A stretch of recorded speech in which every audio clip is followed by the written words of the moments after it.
said there is no adequate funding available at this time to provide a permanent solution to the problem. However, Cathaoirleach of Letterkenny Milford Municipal District, Councillor Donal Mandy Kelly, is on site and said the flooding is not as bad as previous times, but it is still unacceptable. And finally, the Road Safety Roadshow is returning today to Letterkenny. The annual event aims to highlight to over 3,000 young people the importance of road safety and the dangers that exist on a daily basis on our roads. So far this year, 5 people have lost their lives on roads in the county. Brian O'Donnell is the Donegal Road Safety Officer. That's so important.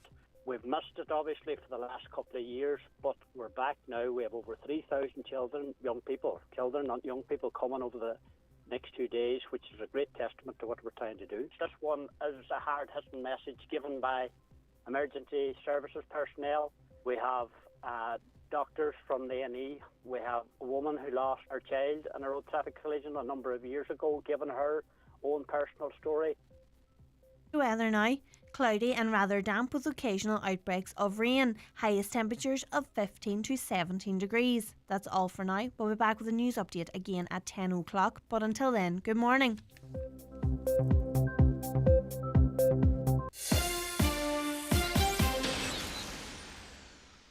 Have you an account with Ulster Bank or KBC? Yeah. Do you get a social welfare payment into your account? Yep. Your bank is leaving the Irish market. Yeah, that's right. Have you switched to a new bank and updated your new account details with the Department of Social Protection? Updated? You need to let us know your new account details to ensure you continue to get your social welfare payment. The quickest way to update your account details is online at mywelfare.ie. Oh, okay. Thanks. Brought to you by the Government of Ireland. The 9 till noon show with Letterkenny Credit Union, now offering MyCU current account and debit MasterCard, bringing full banking features, delivered with the same local trustworthy service of your credit union. And now, it's time for the talk of the Northwest, the 9 to noon show with Greg Hughes on Highland Radio.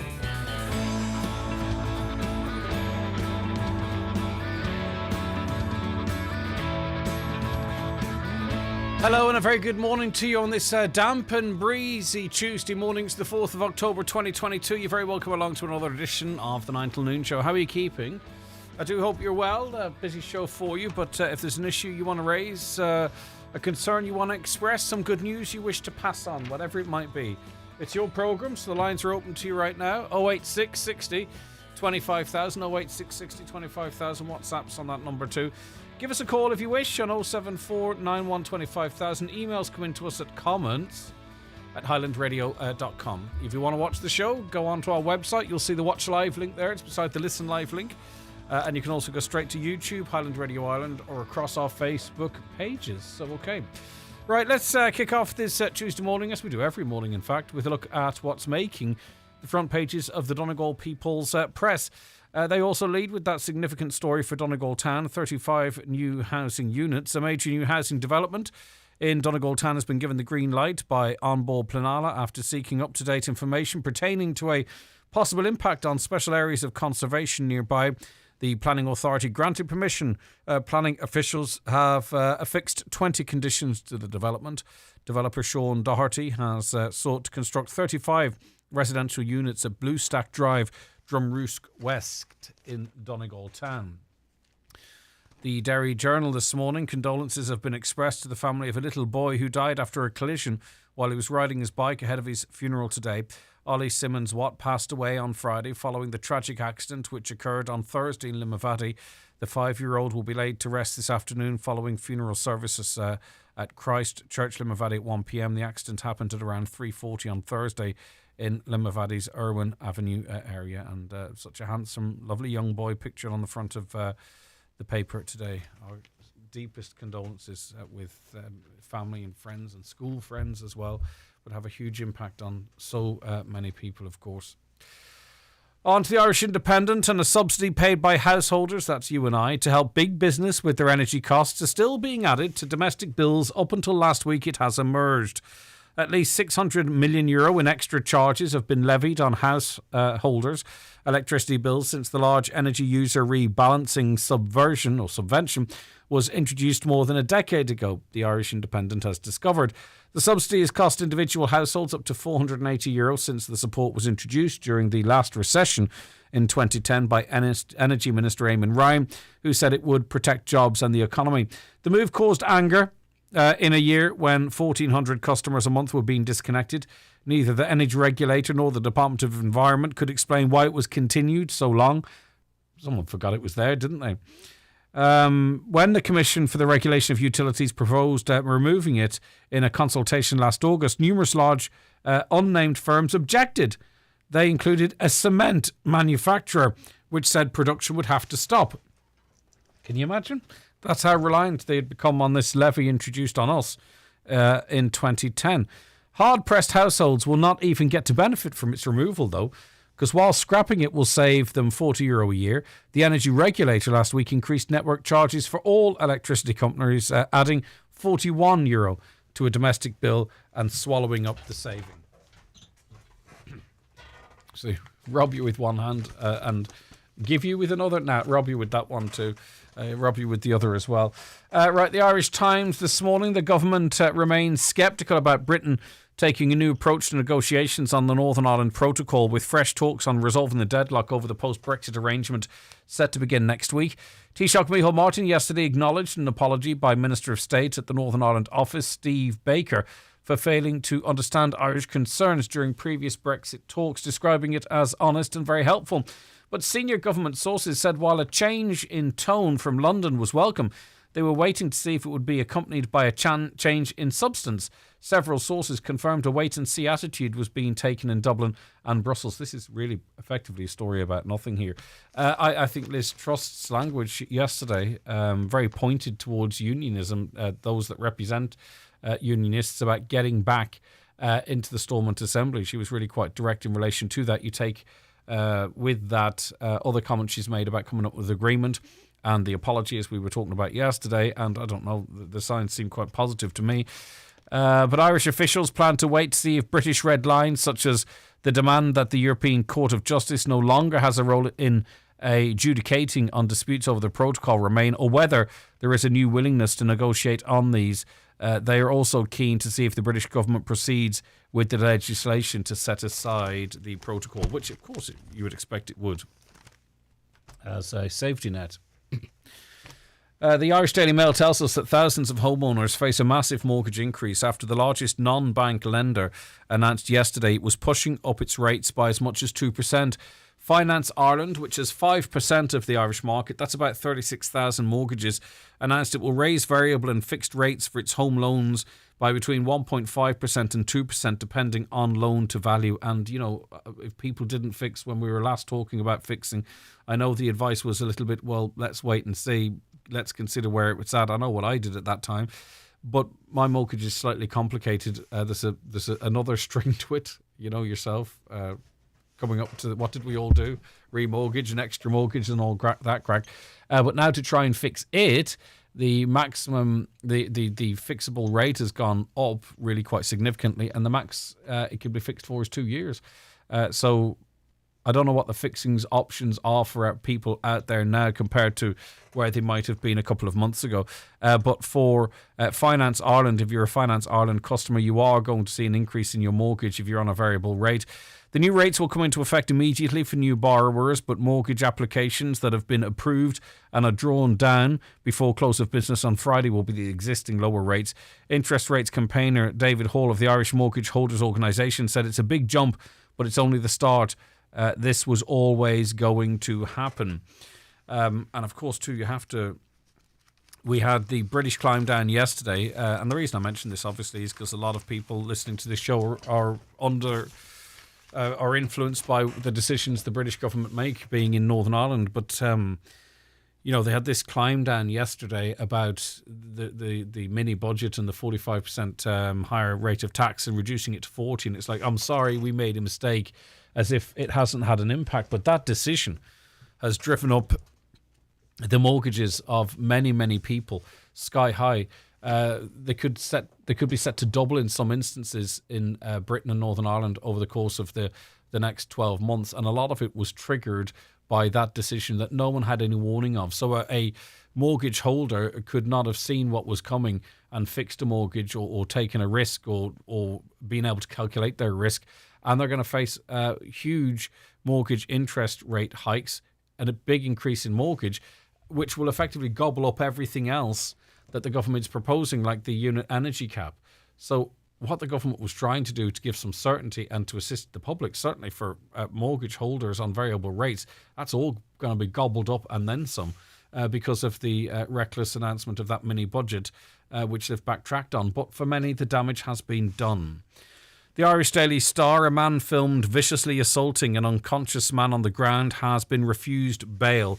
John Sweeney, who's 27, was at Letterkenny District Court charged with the assault at Burnside in Donegal, in Letterkenny, on October 29th. The court heard phone footage of the assault had been widely circulated on social media. Garda Detective Sergeant Johnny Sweeney said the attack was the worst he'd seen in his 20 years of service. The court was told that as a result of widespread circulation of the video, Garda seized the phone used to film the assault. They then arrested Sweeney, who's also charged with using threatening, abusive or insulting language. Garda Sergeant Jim Collins said Gardaí objected to bail as they had concerns that witnesses, including alleged victim Sloane Murphy, would be interfered with. The accused is filmed punching and kicking the victim several times continuously and at one stage running up to him, akin to kicking a football, he added. The judge, Judge Etane Cunningham, refused bail and the case was adjourned until next Monday. So that's an update on that story we were referencing on the programme yesterday from the Irish Daily Star there. In the Sun today, mortgage holders face a repayment hike of $300 a month after a shock decision by one lender to raise interest rates by up to 2%. Finance Ireland, as I've mentioned, has given applicants until Friday to draw down mortgages on the old rates to draw down mortgages on the old rates or face the increase in variable and fixed rates of between 1.5 to 2%.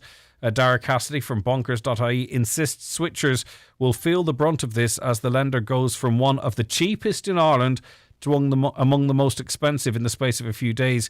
He told the Irish Sun, "I think it's a bit mean to give such little notice." Okay, that's one other person's view on that.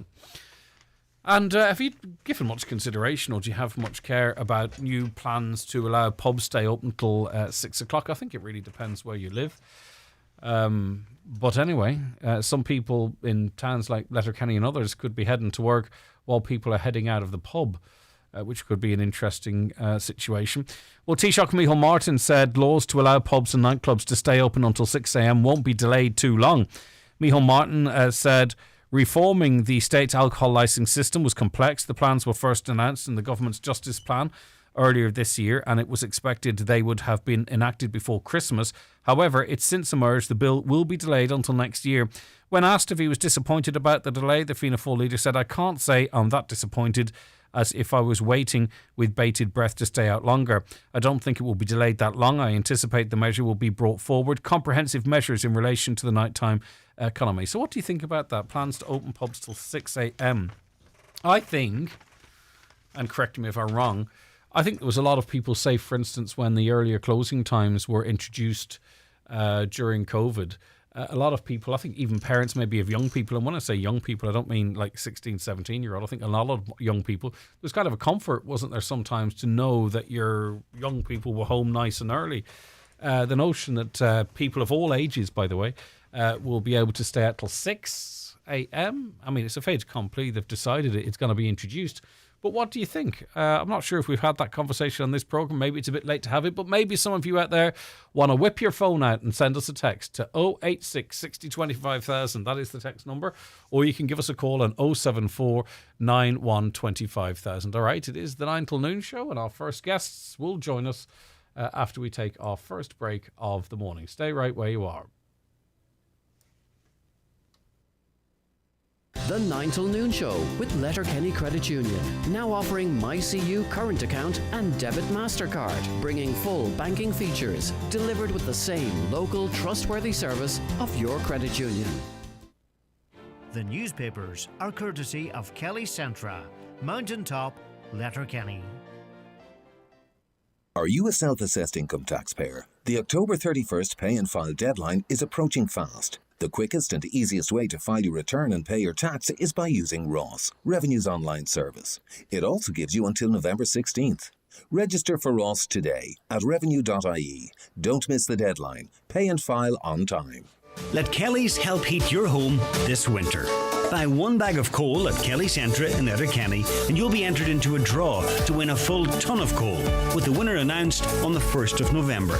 There's also great value gas, briquettes, kindling and home heating oil, all at Kelly Centra and Forecourt, Mountaintop, Letterkenny.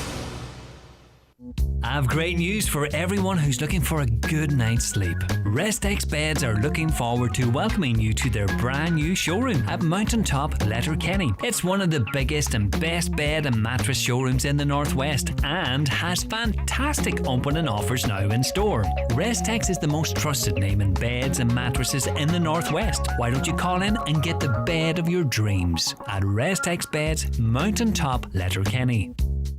Paul Claffey Tours are delighted to announce that we're heading back to sunny Spain for a second week in June 2023 and once again staying at the luxury Barossa Hotel Complex Cadiz, Spain from June 15th to 22nd. Joining Paul for this unforgettable week will be some of Ireland's best love entertainers, Michael English and his band, and many friends including Brendan Shine, Dominic Kerwin, John McNichol, Jerry Guthrie, Jim Devine, John Hogan, the Stephen Smith Band, The Conquerors, Sean Wilson, John Malloy and more. The price is only €1,079 half board plus tax and insurance. Call 01685 2244 or see paulclaffeytours.com and don't miss the holiday of a lifetime.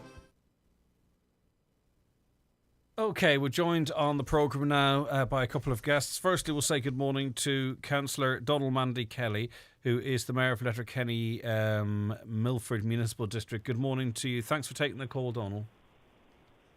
Good morning, Greg, and good morning to all your listeners there this morning. Right, unfortunately, again, we're talking about reports of quite severe flooding in the vicinity of Glen Swilly National School. Tell us what's going on here. Yeah, Greg, unfortunately, we're back on here today again talking about it's absolutely shocking. And and on top of that, Greg, it's demoralising for the local residents there. And not only for them, but for the council's maintenance staff as well. I mean, them men was out there this morning. Once I rang them this morning there at short after 7 o'clock. They were out the road like a flash. And I was down and I helped them with the sandbags out there to try and speed the thing up. I mean, I can't express enough, Greg, how more than willing that the council maintenance staff is and our local engineer here, supervisor. You know, they're more than willing to address this problem if they're given the funding. And they're more than capable. And I mean, at the minute, them poor residents down there, there's children in the houses today, Greg, that will not get to school. And they live about 30 yards from the school. They won't get to school. And there's their parents, their families, they're trapped in their homes. And I mean, the road's passable, but it's not in a great state. And I mean, this is going to cost money again now to clean this up. I actually witnessed children being carried through the water this morning into cars to try to get them to school. I mean, it's shocking stuff. It's shocking. This is twice now in 4 days, and 3 times in 3 weeks. And I mean, yeah, there was constant rain last night, but no, it wasn't severe. And this problem, I mean, there's nowhere else that I know today, Greg, that has been flooded within the municipal district.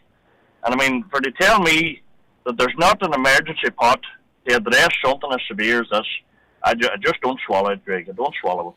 There is, and for those watching, we have a video sent through here. I mean, effectively, it is a river running down the road. I mean, that water is not getting away, so it's having to go above ground and run down this road. I mean, I'm no engineer, again, I keep saying that to you in conversations, but that's what's happening here. The water is not being dealt with, so it finds the path of least resistance, and unfortunately, it's straight down this road.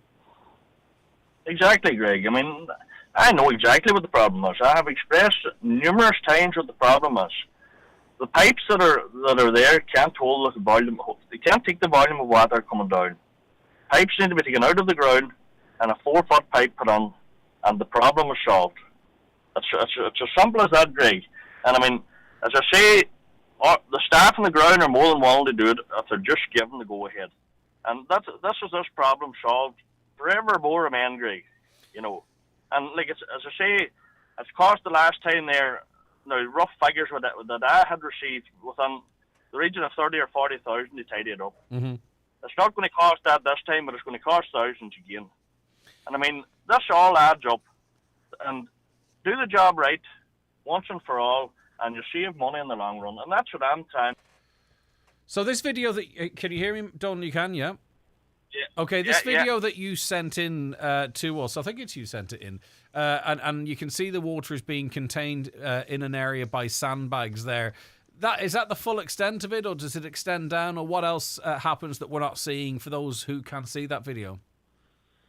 Yeah, Greg, that was myself took that video this morning.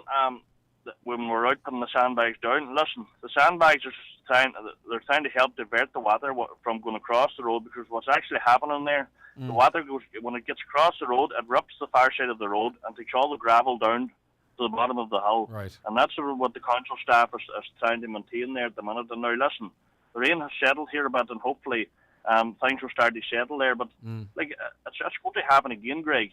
And I rang this morning, our engineer, and I have requested now for an emergency meeting no later than Friday morning. And I'm waiting on feedback on that. But Greg, it's not fair. All these people are paying their taxes like everybody else, and this is the way they've been left.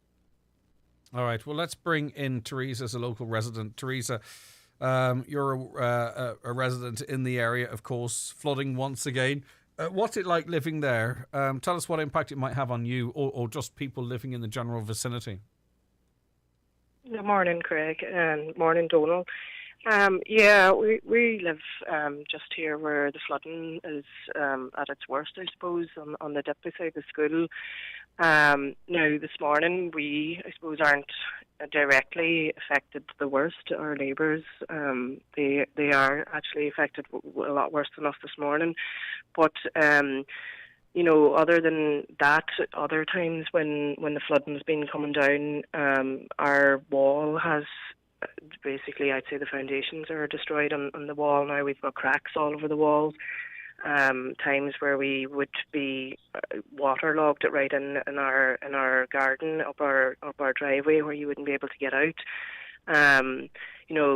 Before the last time that they changed some of the piping up the road, we had literally a river running round the side of our wall coming down into the garden, and then it floods at the back of our house. You just be worried that every time that there's a flood warning out there, that, are you going to wake up in the morning and see water halfway up your lawn? And then, of course, there's always the problem. Like, I've just witnessed my neighbours and their kids clambering over 2 fences to get to school this morning because they can't get out their driveway. It's just not really fair. This has been going on for so long now. I mean, twice in 1 week. I think this is the 4th time it's happened since February. And it's dangerous. And just, temporary fixes like this, they're just not really going to cut it anymore. Thousands of money being wasted this year alone. And now another clean-up operation needed today. Like the men on the ground, like the council workers, they're trying their best and they're doing what they can with the resources that they're given. But whoever's signing off on these checks is, they're kind of burying their head in the sand, really. And it's us that's kind of left dealing with it every time.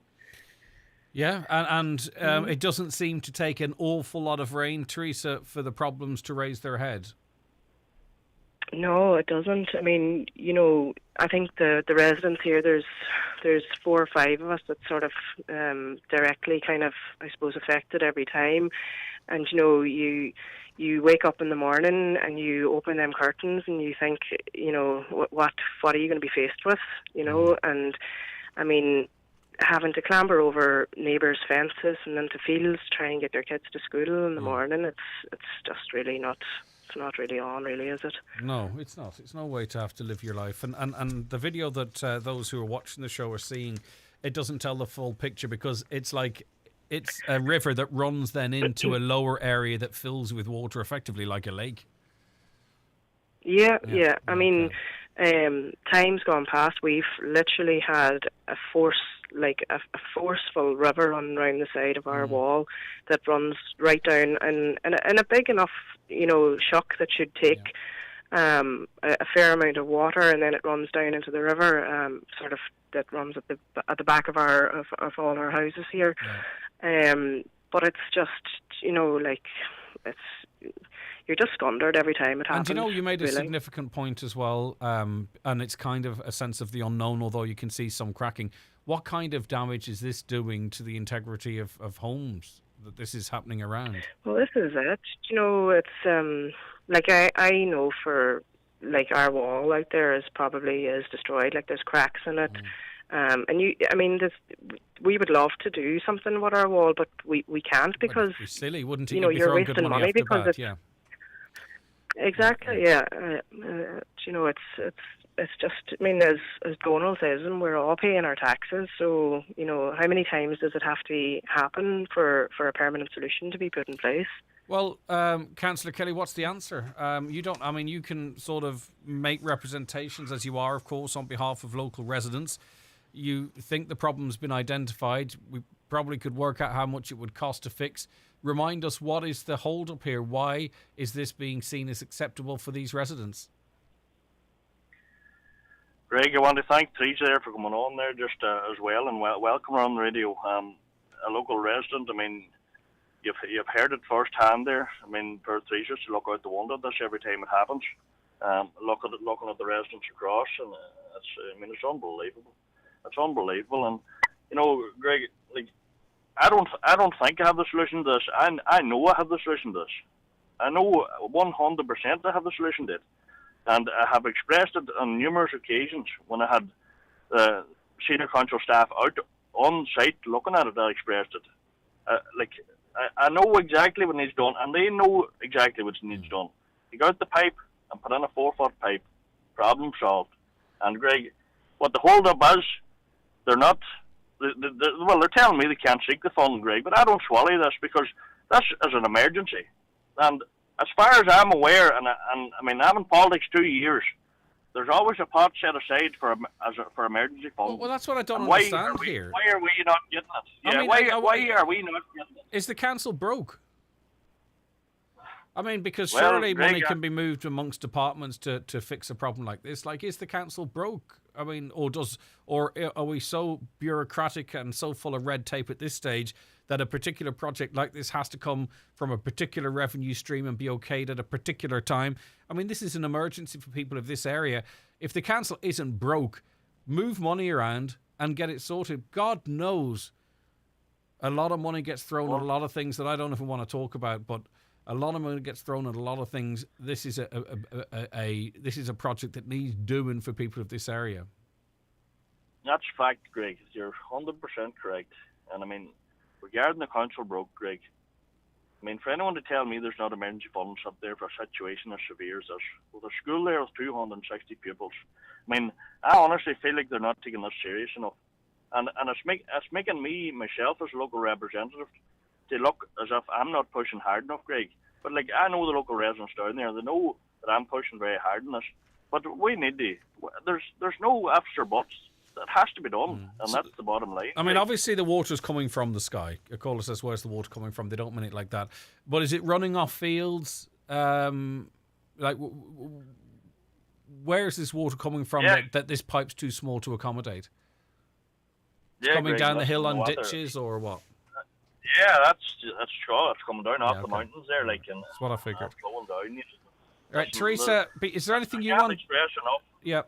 A 4-foot pipe, problem solved. All right, Teresa, do you want to add anything as we wrap up this part of the conversation? No, I think Donald is, Donald's been pushing very hard for all of us here, and we're very grateful that we have him here in the area, and I think that's, the pipe would sort it out if we could just get the right person to sign off on the money for it. But there's only so much that the men on the ground and us ourselves sending in emails or whatever. But if the person at the top's just not signing off on it, then I don't know what we're going to go with it. Okay, listen, thanks for that. I want to bring Bernie in a moment, but so just so I'm clear on this, Donal, the workers are there, they will do it. They know what to do, they know how to do it. Are you saying that this isn't being done because the council can't afford the piping? 100%, Greg. The workers are there. The workers are more than willing, more than capable. They're top men, and they're. I can't express enough, Greg, how good them fellas are. I mean, they're down the other day and they're soaked in carrot sandbags. They're top crew, and they're more than willing. Give them the go ahead. That's all, and I'm asking. That's why I called this emergency meeting on Friday, and I'm not going to stop till I get this meeting, Greg, because give these fellows the go ahead.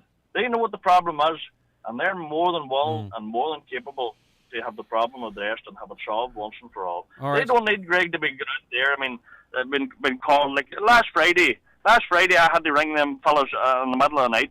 I mean, them fellas had to get up out of their house and go out in the desk, and they were more than willing. They got up and they done it, like.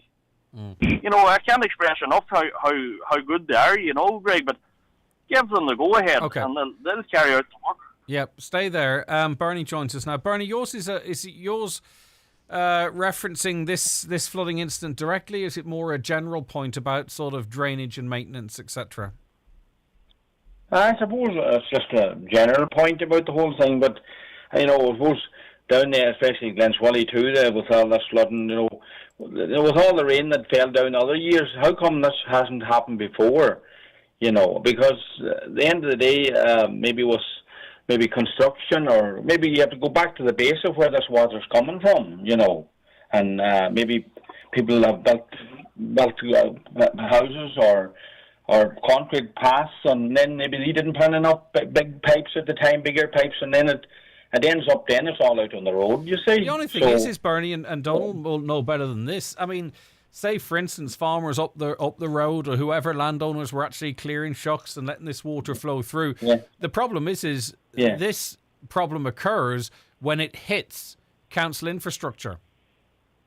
Yeah. Well, that's possible, but the people themselves have to take a wee bit of responsibility too, because I don't see, like long ago, there's nobody out opening drains now. There's more or less maybe putting in pipes, closing in drains, not putting in big enough pipes themselves too, which can happen, So the land I'm living in area here now, I'm just looking out, the fields are all flooded up to halfway up the road there this morning. Yeah. So, and when you have to keep the drains cleaned and do a wee bit yourself as well, and there may be a bit of infrastructure there that people don't look after their own end of things either, So then the water ends up on the road, and like Glenswally, if there's a fall in the road at all comes down the hill flying and builds up then, and the whole place is flooded. All but right.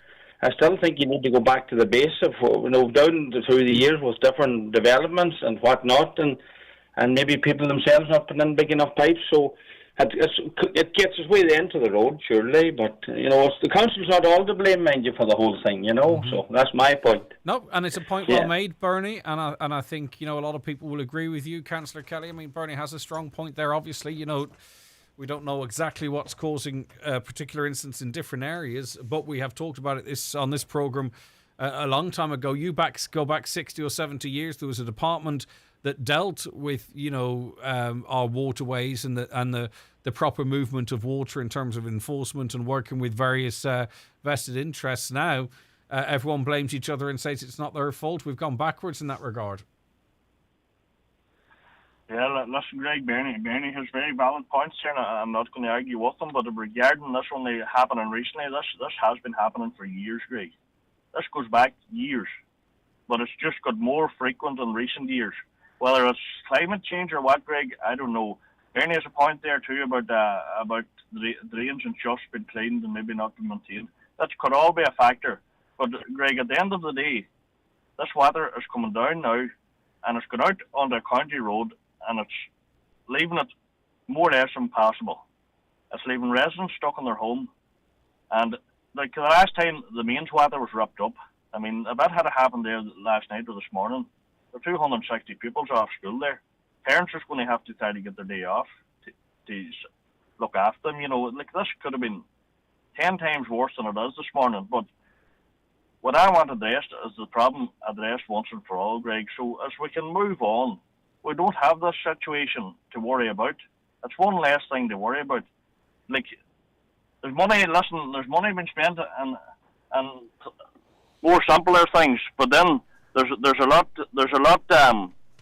I suppose worse things that money should be spent on as well. Yeah. But I'm asking that this here be addressed, Greg. Buy the pipe. Put an end. You know, hashtag buy the bloody pipe. You know what I mean? Buy the pipe. That's all right. right.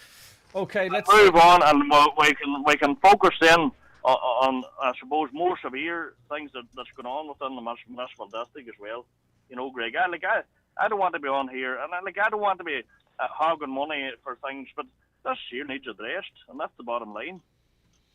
All right, take care of yourself, Councillor Donald Mandy Kelly there. And thanks also to Bernie and to Teresa, all who had their say on that issue.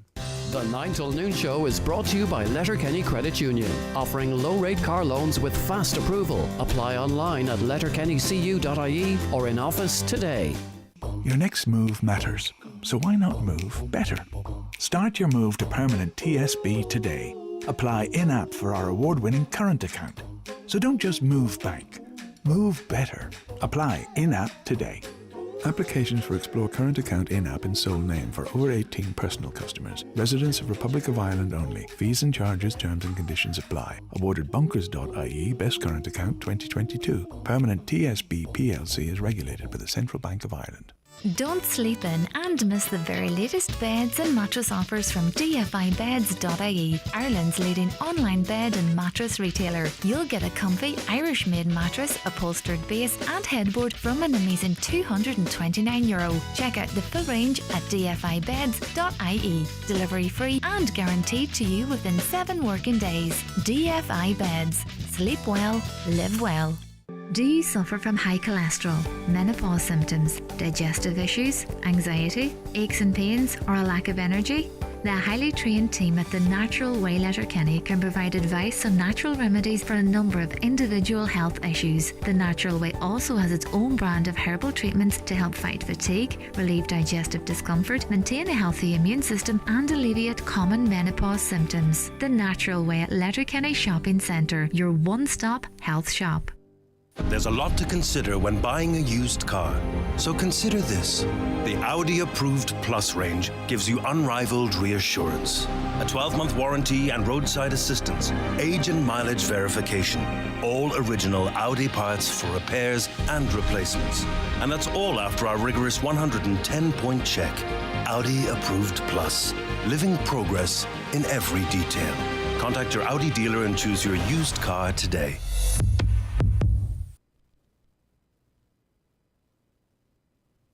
Okay, so a lot of people messaging, texting in on that last issue, and we've got more voices to hear on it as well.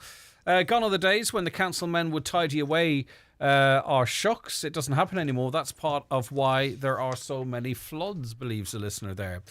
Donald, organise a collection or GoFundMe and buy the big pipe. Surely the council could afford the labour. The labour is not an issue, but seriously, are we actually getting to the point now where we might feel we have to do a fundraiser for vital flood defence infrastructure? My word, that would be a sad day, wouldn't it? Right, okay, Desmond, hiya. Good morning to you, and thanks for joining the conversation, Desmond. Yeah. I was just going to tell you a story there. 7 years ago, I had a daughter there, nearly drowned. She was coming from work at 5 o'clock in the evening. She met the water coming down the road. The car spun around the road and went over the body and landed in that drain that Donald's chatting about, upside down. Wow. And the water was coming through. And the local fella happened to see her, what happened. And they opened the back of the hatchback car, they opened the back of the car and they got her pulled out eventually. The water was coming through the car. Only for him, if that had happened at night, nobody would hang her, nobody saw her. But the end of the story. Yeah, because we look at this as if it's sort of an inconvenience, you know, kids having to hop through it to get to school, potential damage to houses, and that's really, really important. But it is a sort of a river out of nowhere as well. And my word, your daughter had a close shave there. How scary is that? Oh, terrible, terrible. I came up for work myself. So I was down on the side of the road. Lucky she was able to listen to the blood flying at her. My word. A big shock to you too, Desmond. An ambulance and all was coming on this time of the yards. So that's still going on now since that's 7 years ago, and it's going on before that. Yeah. And as you say, luck played a factor, and we shouldn't have to rely on luck, should we, Desmond? Not at all, no, definitely not. No. All right, listen, that's 10 years going on and on and on. Yeah, and that's 7 years ago, you've said, so. That's 7 years ago in July there. July. That's the summertime. And it was flooded that time. My word, okay. Well, listen, thanks for that, Desmond. It puts a different perspective on it as well, and I really appreciate it. I'm glad, I'm sure your daughter's fine now. But a big shock at the time for all of you. Yeah, definitely. Okay. Definitely. All right, Desmond, thanks for that. All Enjoy right, the rest of Greg, your morning. thank you. Take care. Bye-bye. Thank you very much indeed. A caller says, we can't fix the road in Glenswilly yet. We can't send council members and their partners to America this week. Less running might help emergency funds. Right, okay. Common sense is easy carried, says a caller. Water, where's the water coming from? We've touched on that. Other people might have their views as it relates to developments and all that kind of stuff, but we can only deal with what's provable, the facts at the moment.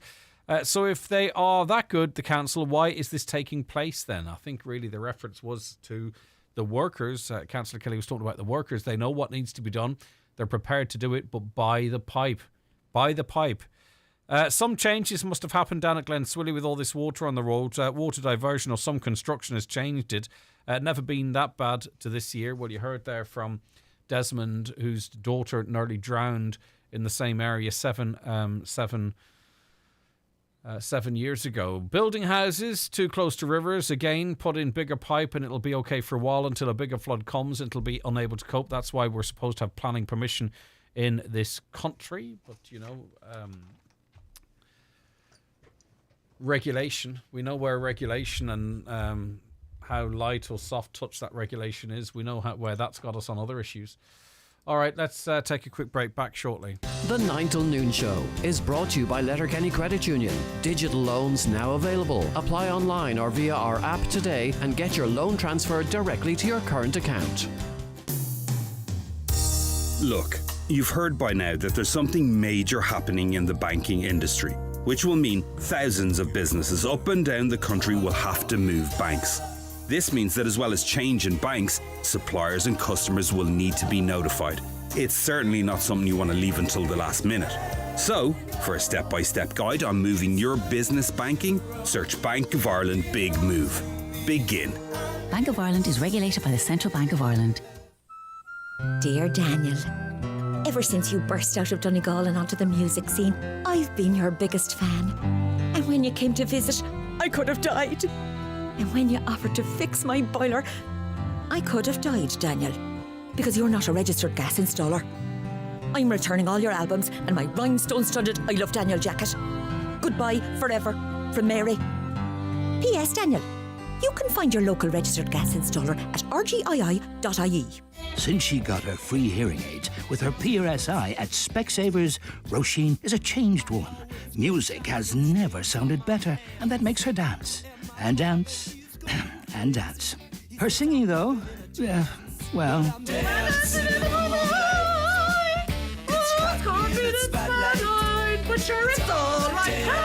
Free hearing aids with PRSI at Specsavers. Music to your ears. Find out more online. Terms and conditions apply.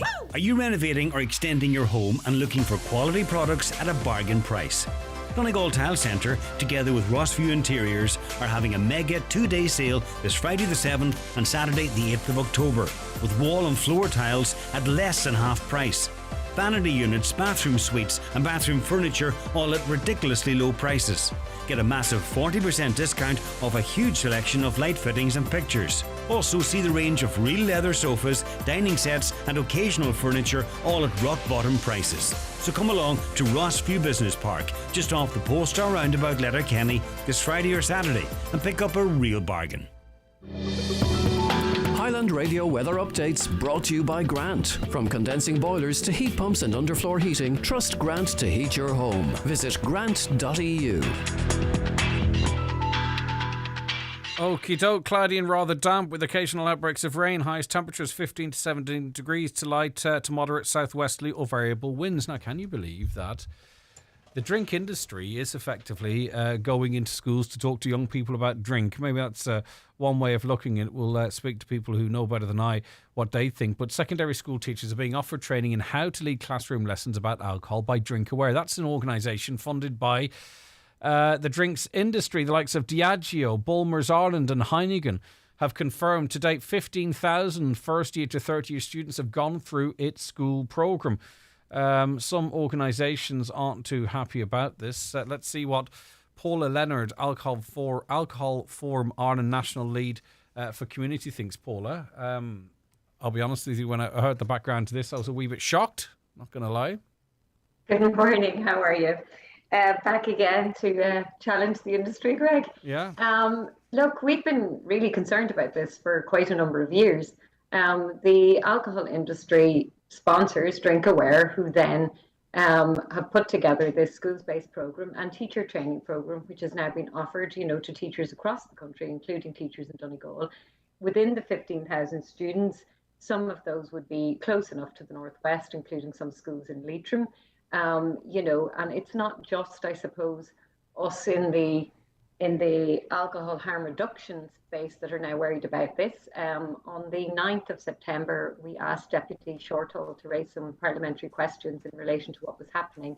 And as a result of that, we've had sort of a bit of a rolling piece on this that has been taken up, across national media, to the extent that the Taoiseach had to answer questions on this yesterday. And the Taoiseach has come out quite strongly and clearly to say that he is not supportive of the alcohol industry being in any way involved in the provision of schools-based education to children. Right. But Drink Aware say, right, they've really come out strongly against this. They say that they've been providing training to teachers in schools across Ireland on the JCAEP.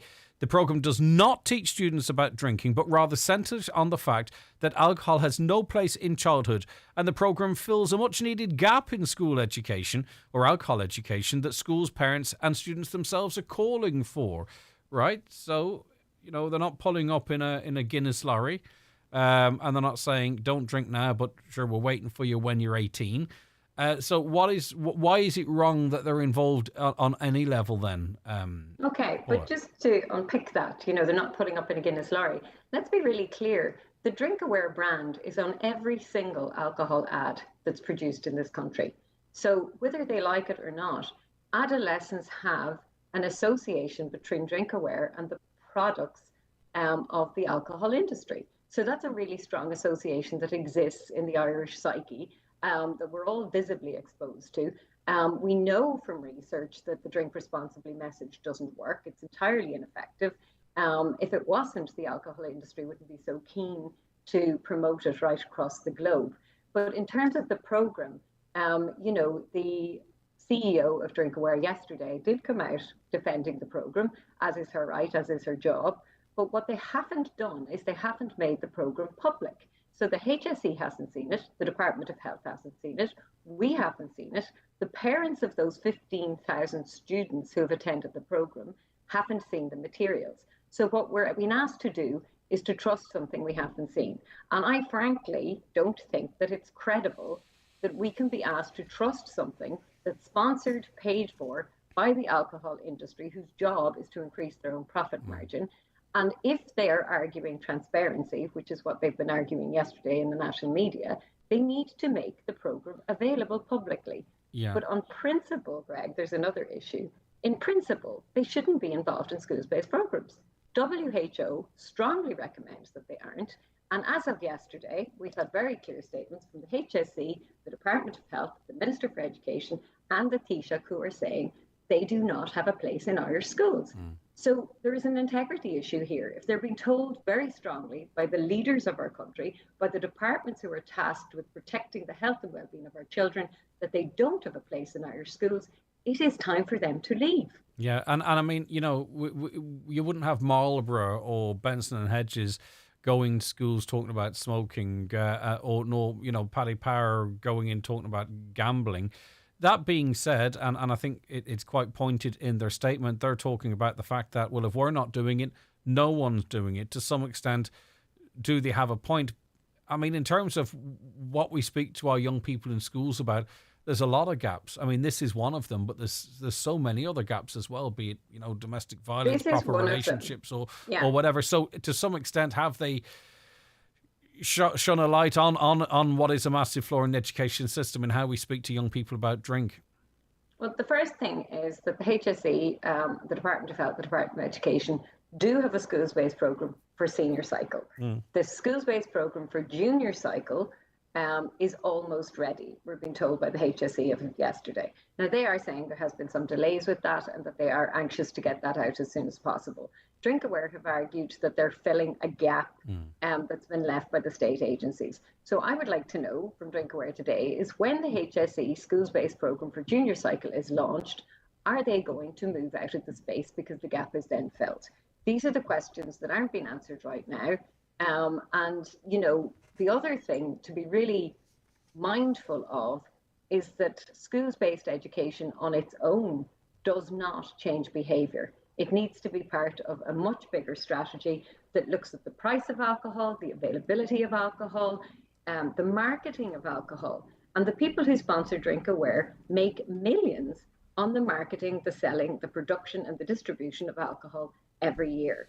So there is, you know, technically a conflict of interest between those two things. And also, too, you know, a great deal of thought and consideration and research would have gone into the drinkaware.ie, the name of it. I mean, what does DrinkAware actually say? Like, you know, be aware of drinking.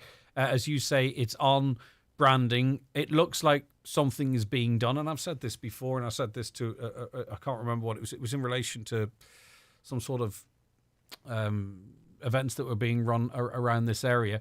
You know, what does DrinkAware mean? It doesn't, like, you know, there's no warning in the title in itself. It's very clever, you know, and as you say, it's associated directly with every brand. It makes you feel like something's being done, but really, in effect, you know, what's happening here? We're talking about these boozing companies. I'm not a marketing expert, but what marketing experts have argued, who have analysed this, is that the word drink comes before the word aware. So you have the word drink, so consume alcohol, you know, as a normal, ordinary, everyday product. And then awareness, we know awareness does very little anyway to change behaviour. And drink responsibly is the same sort of message. So the alcohol industry right across the globe, I mean, the piece we're interested in right now is the health, the well-being and the protection of Irish children. But right across the globe, those DrinkAware, you know, drink responsibly, rethink your drink, all of those are sponsored by the alcohol industry because they know that they're ineffective. And years of evidence have shown that they don't work. It's really interesting because they believe, or they say, teachers are best placed to evaluate the effectiveness of alcohol education programs.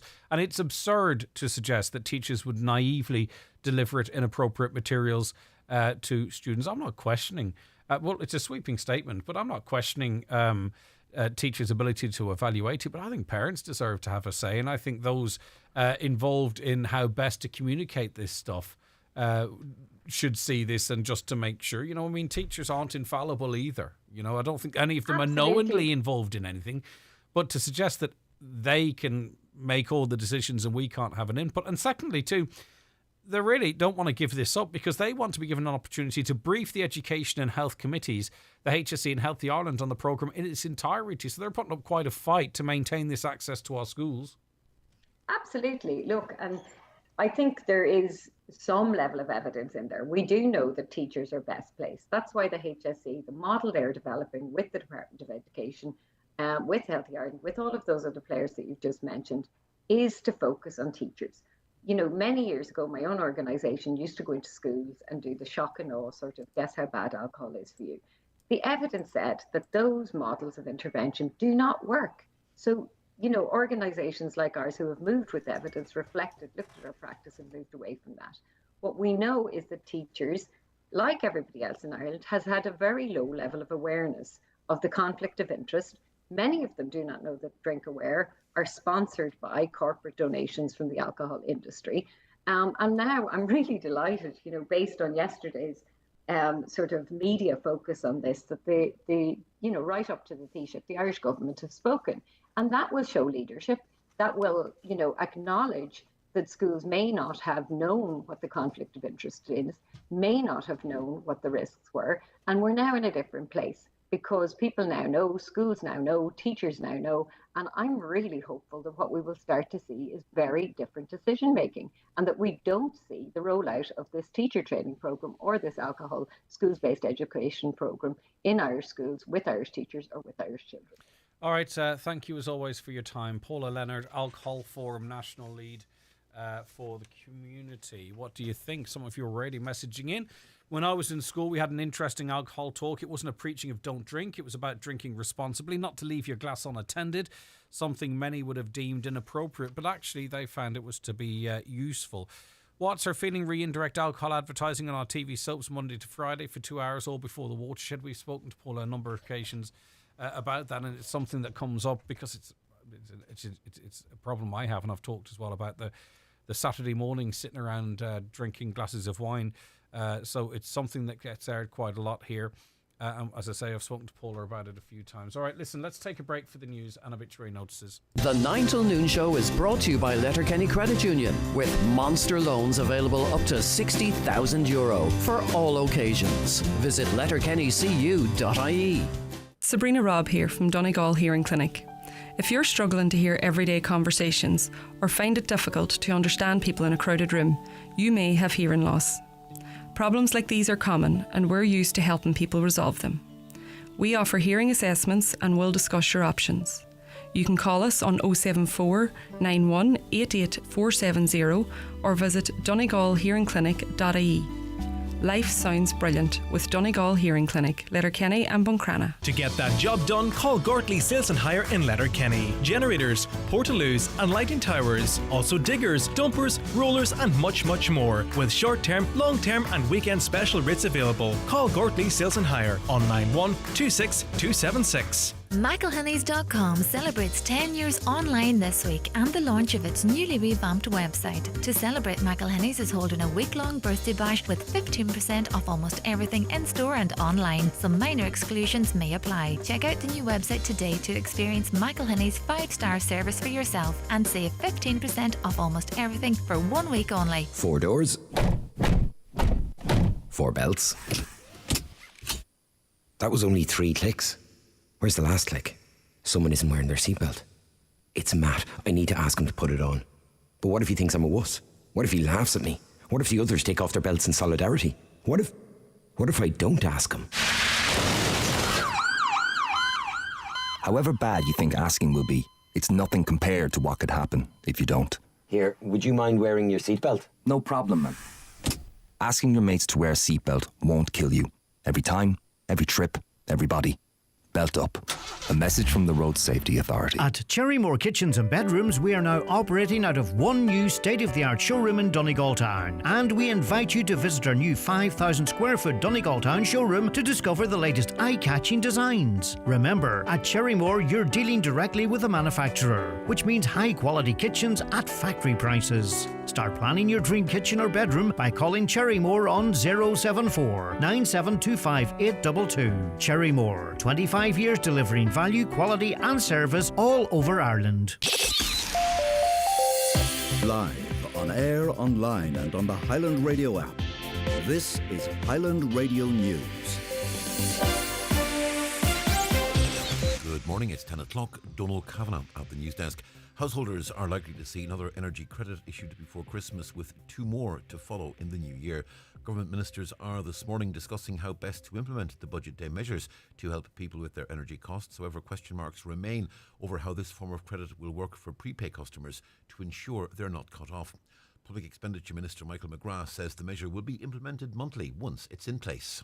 Minister Ryan will outline the full details later on, but the intention would be to have 1 before Christmas and then 2 in the early part of next year, and we have to ensure that this can be implemented smoothly as the last one was. So we'll be discussing that at Cabinet today, and the full operational details will be made available then. A Glenswilly resident is calling for a permanent solution to be put in place immediately following another incident of heavy flooding in the vicinity of Glenswilly National School. After overnight heavy rain, the area is once again flooded this morning, with one section of the road covered in water and residents stuck in their homes. It's the second time in a week and the third time in a month that the area has flooded. The Cathaoirleach of Letterkenny Milford Municipal District, Councillor Donald Mandy Kelly, is on site and says the flooding isn't as bad as it was previously, but he's calling for an emergency meeting to be held to discuss the issue, saying he believes there is a solution in terms of replacing a pipe, but there is no money to do so at present. Well, Teresa lives beside the school and told Greg on the 9 News show this morning that every time there's a weather warning in place, residents are now worried about what they'll wake up to. You know, you just be worried that every time that there's a flood warning out there, that, you know, are you going to wake up in the morning and see water halfway up your lawn? And then, of course, there's always the problem. Like, I've just witnessed my neighbours and their kids clambering over two fences to get to school this morning because they can't get out their driveway. It's just not really fair. This has been going on for so long now. I mean, twice in 1 week. I think this is the fourth time it's happened since February. The government is set to oppose a Sinn Féin motion calling for the new concrete level to be scrapped. The new tax will add thousands to the cost of building a new home. With more, here's political correspondent Sean Defoe. Last night, government sources began circulating old speeches from Sinn Féin TDs in which they had called for those responsible for the mica and pyrite scandals to pay towards the redress scheme. They say now the government's actually brought one in, Sinn Féin's opposing it and just blowing with the wind. However, Sinn Féin's housing spokesman Owen O'Brien says his issue is with the structure of the tax, which will add at least €1,600 to the cost of building a 3-bed semi-D and possibly much more depending on which estimate you believe. While it may be on the surface an industry charge, ultimately it's people struggling to buy a home who are going to pay it. And planning permission has been granted for 35 housing units in Donegal town. The development at Bluestack Drive, Drumroost West, will consist of 2 detached bungalows, 4 semi-detached bungalows, 17 two-storey houses and 12 apartments in 3 two-storey blocks.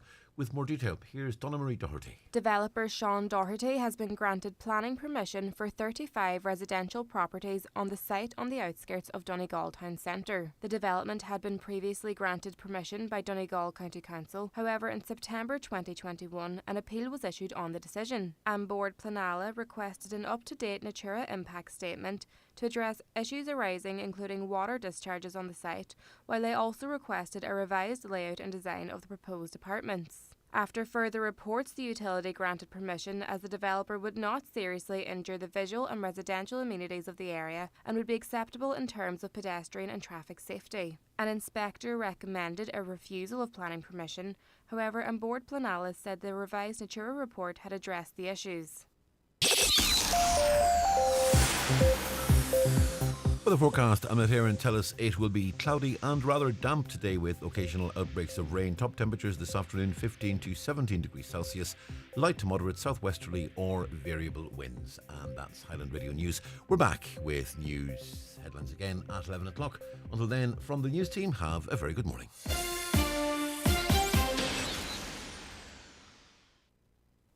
Obituary notices for Tuesday morning, October 4th. The death has occurred of Hoodie O'Donnell, Mahary, Dunlow. His remains will be reposing in McGlynn's funeral home this evening from 6 p.m. with rosary at 9 p.m. Reposing at his home in Mahary tomorrow from 12 noon with rosary at 9 p.m. Removal from there at 10:30 a.m. on Thursday for 11 a.m. Requiem Mass in St. Crone's Church, Dunlow, with burial afterwards in Mahary Cemetery. House private to family and neighbours only please on the morning of the funeral. The death has taken place of Mary Evans, Ní Adair, 21, The Beaches, Loddon, Buncrana, formerly of Swilly Terrace. Remains reposing at her residence. Funeral from there tomorrow morning at 11:20 a.m. going to Christ Church, Main Street, Buncrana for 12 noon service with burial afterwards in the adjoining graveyard. Family time please from 10 p.m. until 11 a.m. The death has taken place of Anna Patterson, Killtown, Killygordon, reposing at her residence. House private please with family and friends welcome. Funeral from there this afternoon at 1:45 p.m. for service in Donoughmore Presbyterian Church at 2 p.m, followed by burial in the family plot in the adjoining graveyard. The death has taken place of Hannah McAteer, Gortna Tra, Kerry Keel. Hannah will repose at the family home from 12 noon today. Requiem Mass on Thursday morning at 11 o'clock in St Columba's Church Massmount, Fanad, followed by interment in the adjoining cemetery. Mass can be viewed on Fana Volti Facebook page. Family flowers only please. Donations in lieu if desired to the Blind Society of Ireland, care of McElwee Funeral Director, or any family member. The death has occurred of Philip St John, Hamilton, Bangor, County Down, and formerly of Belfast Ballantrae. A procession will take place from Mulford, and a funeral will take place tomorrow afternoon at 2 p.m. in Cavan. The death has occurred of Margaret Leaper, formerly Ballinatowan, Welshtown, and 104 Ard McCool Stranorler. Remains reposing at the home of her sister Flora Hume, 53 The Beeches. Funeral leaving from there tomorrow afternoon at 1:30 p.m. for service of Thanksgiving in Stranorler Parish Church at 2 p.m. Interment afterwards in the adjoining churchyard. Funeral service of Thanksgiving will be streamed live via the parish Facebook page. For more details, including any family health guidelines for wakes and funerals, please go to highlandradio.com.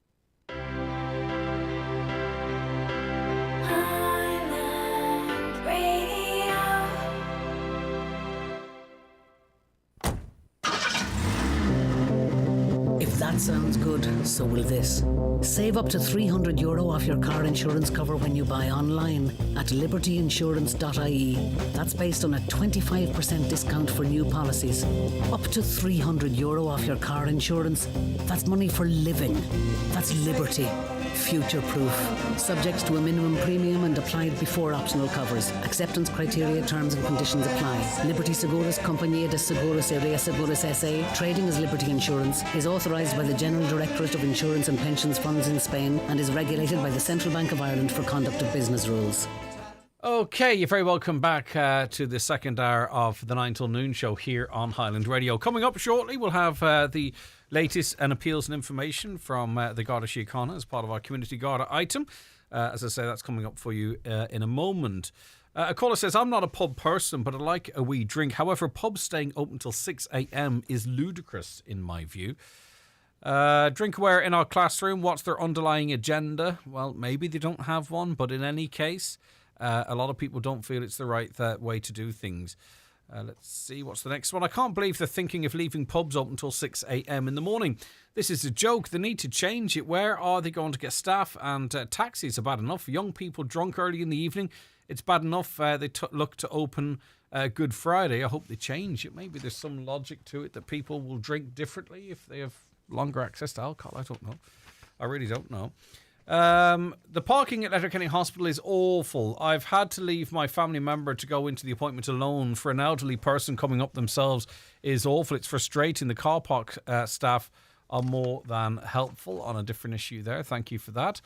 Hi Greg, appointment to Letterkenny General Hospital at 9:30 a.m. this morning. Two of us had to go, one to the appointment and the other to try and park.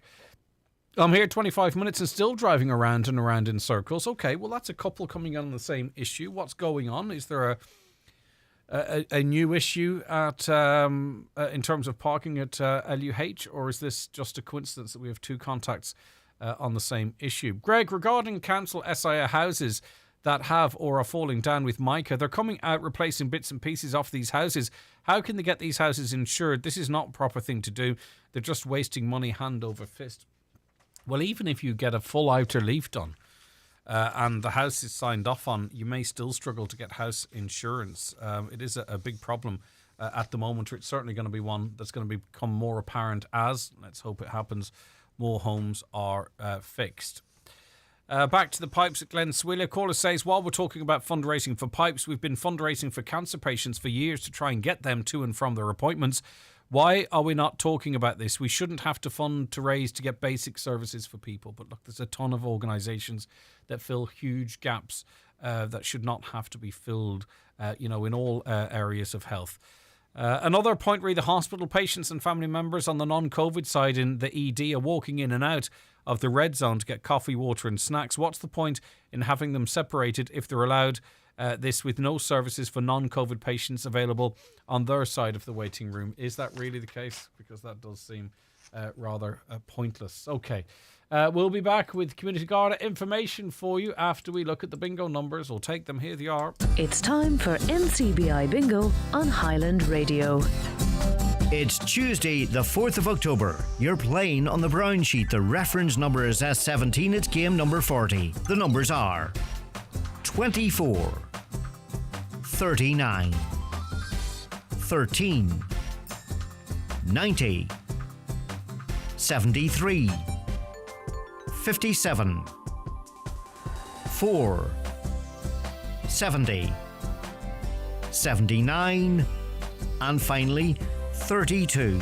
Phone your claim to 9104833 before 8 tonight, leaving your name, contact number and the name of the shop where you purchased your book, and we'll call you back the next working day. Get all your NCBI bingo information at highlandradio.com. The county's #1 talk show, The 9 till Noon Show on Highland Radio.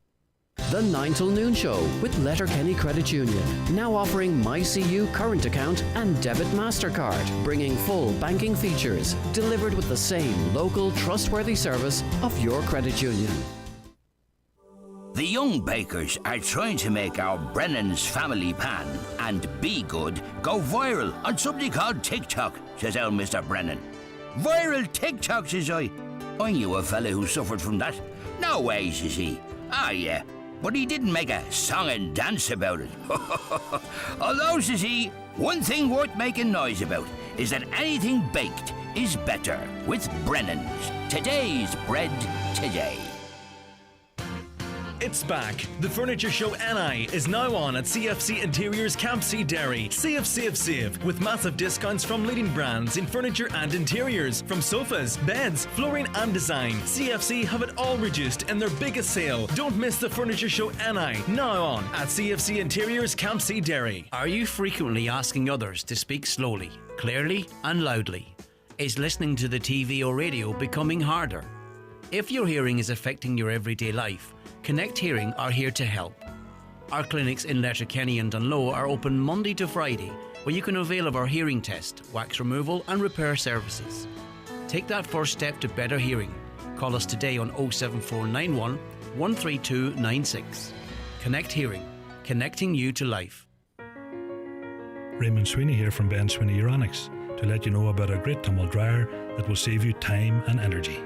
The Blomberg 8kg dryer has a selection of sensor programs that allows you to decide exactly how dry you'd like your laundry, and smart technologies to help you reduce your energy costs. It also comes with an amazing 7-year parts and labour warranty. Call into us and see for yourself at Ben Sweeney Euronics, Port Road, Letterkenny, or in the shopping centre, Dunloe. The Community Garda information slot is brought to you by Sheridan Security Systems, protecting what you value most. Call today and get your zero-wire alarm system from €299. Sheridan Security, 91-26025. Okay, it is Tuesday the 4th of October 2022, and we welcome into studio now Garda Sergeant Ewan Walsh from the Letterkenny Garda Station. Good morning, Ewan. Morning, Greg. How are things? I'm doing good. What about yourself? Not too bad, thank you. Very good indeed. It's good to have you in again. Okay, let's get to it then, and we'll start with an appeal for information as it relates to an assault in Letterkenny. Yes, Greg, this is an assault, actually an unprovoked assault, which occurred on the High Road area of Letterkenny last Sunday afternoon, the 2nd of October at approximately 4:55 p.m, where one male was assaulted by another male at the location, and the male has sustained injuries as a result of the assault, and fortunately none of them are life-threatening in nature. So we're appealing for anybody who may have witnessed the assault, or again any road users who were in the area at the time and who may have dash cam, to make it available to Garda at Letterkenny 0749167 or again, Greg, the confidential line 1-800-666-111. So that's last Sunday afternoon, 4:55 p.m, an assault on a male on the High Road area of Letterkenny. All right, Gardaí investigating criminal damage at a church in St Johnston. Yes, this incident occurred at the Church of Ireland at Craigadu St Johnson. sometime between Friday night last and Saturday afternoon. So Friday the 30th of September and Saturday the 1st of October. A number of stones were thrown at windows of the church and a number of small panes were smashed. So again, it's not a nice crime, and we're appealing to anybody who may have observed any suspicious behaviour or activity at the time in and around the church to contact the Garda Letterkenny 07491 67 100. Yeah, it's not nice at all. We don't know if they're sort of, historic or new glass, but in any case, a horrible thing to have happen. And I'm sure anyone with information will be quick to give it to Gardaí. Also, Pierce Road criminal damage in that area. Yes, this is criminal damage, Greg, to a bus which occurred in Letterkenny on the Pierce Road area last Friday afternoon, the 30th of September, at around 6:40 p.m. It happened on the Pierce Road area in the car park between Larkins Lane and St Oliver Plunkett Road. And a bus had been parked at the location when the driver heard a loud noise and discovered the rear window of the bus had been smashed. And again, thankfully, there was no passengers on the bus at the time. So at this stage, we're interested in any sightings of a group of youths who were seen in the area around the time, males and females, a mixture of both. And if anything, maybe to rule them out of the investigation. And again, anybody who has dash cam and you travel along the Pierce Road or Oliver Plunkett Road last Friday evening on the date to make it available to Gardaí. And again, 07491 67 100, or again, the confidential line. Now, some of these instances, and we've seen it in other parts of the country and what have you, maybe sometimes these videos get, those involved might video it, share it on different platforms. If someone comes into sort of possession of that type of video, I presume they'd also, the Gardaí would also be interested in viewing that. Yes, if any footage is on phones, again, I know you're probably referring to everything that's going around at the minute on TikTok and things like that. We can download footage off people's phones and use it as evidence accordingly, Greg. Yeah, okay, just for those who may not have been aware. Right, new Garda property app and upcoming property marketing events. This is kind of boring. Is it? No, but you know what I'm on about. It's like, what? Property marketing. But it's so important. It is, yeah. In terms of getting stuff back to its owners. It is, yes. Because a lot of stuff that's stolen, a lot of the appeals, the items may turn up somewhere, or someone might be arrested and these items are discovered, right? Yes. And you have someone saying, well, I've lost this, and then you have this, but how do you make sure it gets back to its rightful owner? And as I say, it's not very sexy, it's a bit boring, but property marketing is really, really quite important in getting stuff back to people. Do you want me to make it unboring, is it? I don't think you can make it less boring. Or well, more boring, sorry for that we'll matter. give it a go. Look at it, as I said to you, in my but it's history, important, is what I'm saying. It seems like it's really important when it comes down to it. Down through the years, we've had numerous items of property handed into the Garda station, and we've been unable to trace the owner, and property has been destroyed or given to charity and things like that. So this property app was launched by the Commissioner at the Ploughing Championships last month. It's a newly developed mobile app. It allows you and members of the public to index and record personal property like bicycles, laptops, farm machinery, etc. So for years, Greg, as I say, we're encouraging people to mark the property and make a record of it. And property, as you say, that is clearly and obviously marked is less attractive to a thief, so it discourages crime from the onset and is more difficult to sell on if it's marked. So if you're a thief and you stole somebody's property and you know it's marked, then you know if you sell it in whatever market, whatever, the possibility that the person who's buying it has seen it, has it marked and reported to the guards, and then we're able to trace who owns it and who stole it. Simple things like that. The app will enable members of the public to take photographs, record receipts, store codes, photographs and property marking. It's a completely standalone app. It can be downloaded on Google Play Store or the Apple Store, and also from the Garda website. And you can safely record your personal information in the app and to start recording your property. Yeah, and if you report it stolen then directly from the app, presumably then I'm presuming you also have to make a report of a burglary or what have you as well. But it creates sort of a database then. It does, yes. For the Garda to cross-reference items then that are discovered. Yes, so if you have the app and you want to report stolen property, that facility is there on the app, similar to the declaration of theft property on the Garda website. So it will be reported on the website and it will be passed to the appropriate district office where the crime occurred and for somebody to make contact with the person. Okay. Right, that's interesting. So you don't have to make a separate report. No. Excellent. Okay. So then the guards, investigating guard, have access to better and more detailed information on the stolen property, like serial numbers, receipts, images, pictures and things like that, which will assist any investigation.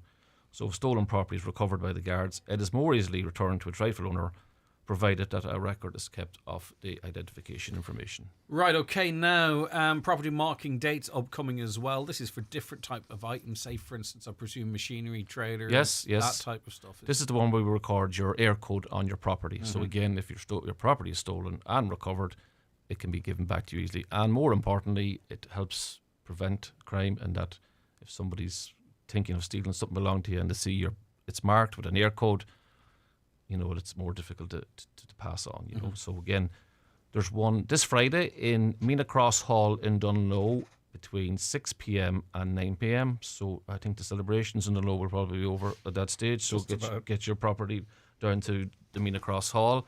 And in the Shown Co-op, Carndunna, next Saturday week, the 22nd of October, between 9 a.m. and 3 p.m. So dates for your diaries there in Inishowen and Dunlow.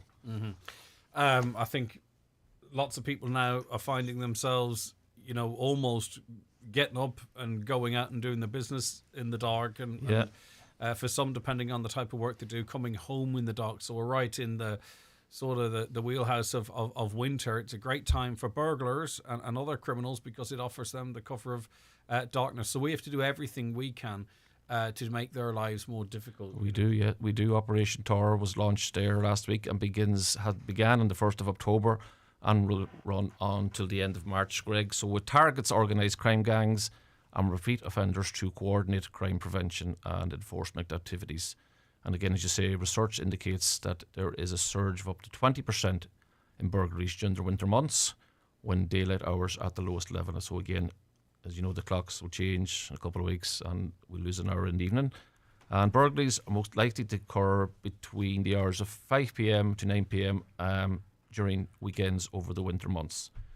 So we are continuing with the Lock Up Light Out campaign. Again, all the information that you need is available on the Garda website, and we will post it on the Donegal Facebook page as well.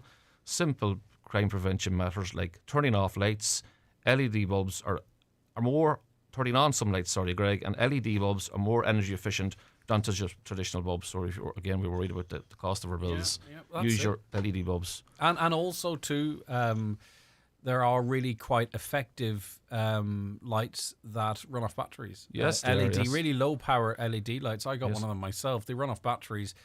They only come on when movement is experienced. But it's not, because there are people, and maybe even particularly vulnerable people, that might forego or think they're doing the right thing in foregoing this type of security. Exactly, yes. When they're trying to when they're trying to keep their bills down. Yes, we're all penny pinching at the minute. Again, you can always have motion detectors and time switches. So maybe for an hour at night time or whatever when you're in your bed or sleep. And again, it doesn't cost us anything to lock all doors and windows, Greg, at night. And again, use an alarm if you have them. How we store our keys away from windows and doors, things like that, and not keeping large amounts of cash or jewellery in the house. Again, all this tips and crime prevention is available on our website. Yep. And if you do need any crime prevention advice, our friendly crime prevention officer, Sergeant Paul Wallace, is available at Letterkenny Garda Station, happy to assist in any way. Right, okay. And again, with the alarms, I mean, we've got brilliant alarm companies in this region. People get burgled and then get an alarm. Yes, it's when and then closing the door. Close the door and the horse is bolted. Is it? And exactly. you can get a reduction in your house insurance. There are ways to offset it, and also to set the alarm. That's the one too. That is the one. Right. Okay. Okay, now these centenary celebrations have been going on for 100 years now. It feels like that, and it feels like that. So we're actually, this weekend, believe it or not, we're having two open days in Garda stations in the division. Saturday is the big one in Letterkenny, and they're also having one on Sunday in Ballyshannon. So you have a choice. I could go to both. You could go to both. Just can't get enough of the Garda. So we're having an open day in Letterkenny next Saturday between the hours of 12 and 4 p.m. A sensory hour will take place between 11 and 12, during which time lights and signs will not be used. So maybe for young, vulnerable children and that. So what we have at the minute, we have confirmed our horses, dogs, boats, armed support, roads policing unit, fingerprinting, visiting the cells, and just yesterday we confirmed that our helicopter will be arriving on Saturday. We'll be doing a flyover in the station. Obviously won't be landing in the station, but our principal in St. Eunan's College is allowing us So have the helicopter land in the football field outside the junior college, just up from the station. So if you come to the open day, you'll be able to experience everything in the station and maybe walk up and we'll be showcasing our helicopter. Is there face painting? Because I know in Buncrana the face painting was incredibly popular. We have face painting, okay, yes. Right, that's fine. And we have other treats. Excellent, okay. For parents and children. Right. I mean, listen, any young people, most young people, helicopters, horses, dogs, you know, the armed response in all their gear and stuff. I mean, it's a fantastic thing and allows parents maybe to talk a little bit to them about stuff as well. Yeah. Well, I have a wee pet hate in relation to guards, and that is, you know, your parents say, if you don't do this, I'm going to get the guards. So young people, we associate guards with everything with negativity and only when we do wrong, but we're there to help people in good times as well. So we're showcasing our equipment and our members. So come along. Okay, the Ballyshannon Open Day on Sunday. It's the times the are following slightly different, aren't they? The sensory hour is a little later there. It runs from 1 to 4 1 p.m. to 4 and sensory from 12 to 1. Okay. So the two are probably close together because of our specialised units from Dublin coming up for the weekend, you know. Yeah, now there might be people out there, caregivers out there, that want to bring their young people along, but maybe have some inquiries as to, you know, specific to them. Ring the stations, and as much as is possible, everyone will be accommodated. Any inquiries and requests in relation to anything, what, you know, dietary or whatever, or any concerns that they have, we look after them. Right, the Donegal Road Safety Roadshow is back. I've attended these. I've spoken to those that have. They're impactful. They make a difference. They do, yeah. Today and tomorrow, yeah. Go on, what else is happening there? The Ora Leisure Centre, in partnership with Donegal County Council, members of Donegal Road Safety Authority, approximately 1,500 students from secondary schools and youth reach centres, Donegal, Derry and Tyrone, will be in attendance each day and be shown what happens when a fatal or serious injury occurs. They will hear personal experiences from members of Garda Síochána, ambulance crew, fire brigade, a consultant from Letterkenny University Hospital, and a few other guest speakers who will bravely share their own personal stories, and includes people who have lost loved ones in road traffic collisions. So it's a very touching couple of days for the people attending. The show grabs the full attention of the young people in the audience and sends a very hard-hitting message and clearly explains the horrific reality of a serious collision and what result could mean and what impact it could have for you and your family members. And again, a lot of the young people who are attending this are probably starting to thrive at this time. So it very positive 2 days for them, and maybe we're encouraging parents who are listening at the minute who have kids at the show, maybe to have a chat with them, sit down tonight, tell them how they feel, how it impacted them, and how it will affect them moving forward. Yeah, it's important to see the flip side of it, as well as all the excitement of maybe getting out on the road. Okay, listen, thank you very much for that. See you on Saturday. Saturday, yep, or Sunday. But you're not going to be down in Ballyshannon, obviously. Well, I'll have a long day Saturday, so I don't think I'll make it. Oh, bless. Looking forward to getting your face painted. All right, okay.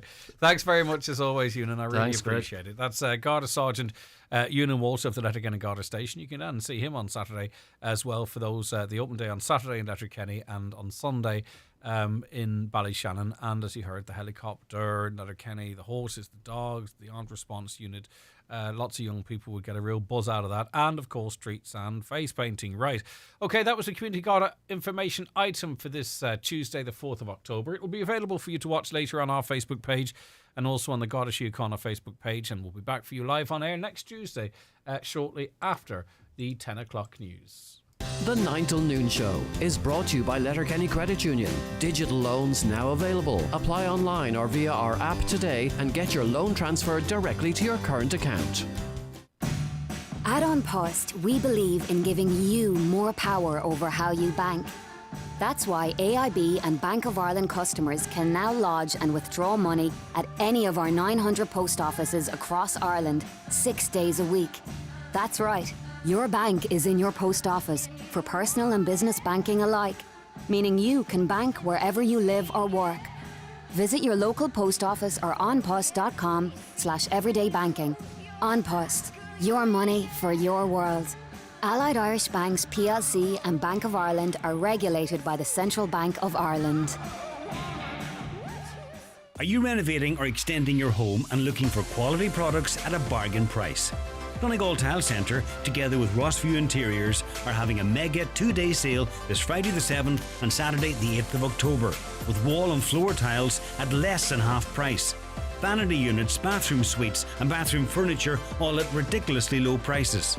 Get a massive 40% discount off a huge selection of light fittings and pictures. Also see the range of real leather sofas, dining sets and occasional furniture all at rock bottom prices. So come along to Rossview Business Park, just off the Polestar roundabout Letterkenny, this Friday or Saturday and pick up a real bargain. We know every business is different, from coffee stalls to car dealerships and footwear. But behind every door, hatch and counter, they all have one thing in common: payments. At AIB Merchant Services, we provide payment solutions that work as hard as you do, building systems to fit your business needs, whether that's in-store, online or on the go. Search AIBMS.com for more. AIB Merchant Services, your partner in payments. First Merchant Processing Ireland DAC Trading as AIB Merchant Services is regulated by the Central Bank of Ireland. Breedon's Furniture, Cooley-Maville. With over 40 years of experience in furniture and floor coverings, they've got Irish-made furniture, suites, beds, mattresses, dining, flooring, slide robes and occasional furniture. Great prices and large selection now available at Breedon's Home Furnishers, Cooley-Maville. Now I want to play a very special request for Marie Houston. Happy birthday to you, Marie. All your friends and staff at FM Services are wishing you a happy birthday, and they also say get well soon. So a big happy birthday to you, Marie Houston. We're also wishing our dad and granddad, Jimmy Tinney, a happy 65th birthday today, from sons James, Paul, Mark and Christopher, and grandsons Josh, Alexander, Reese, Corey, Orden and granddaughter Courtney. See you later for tea.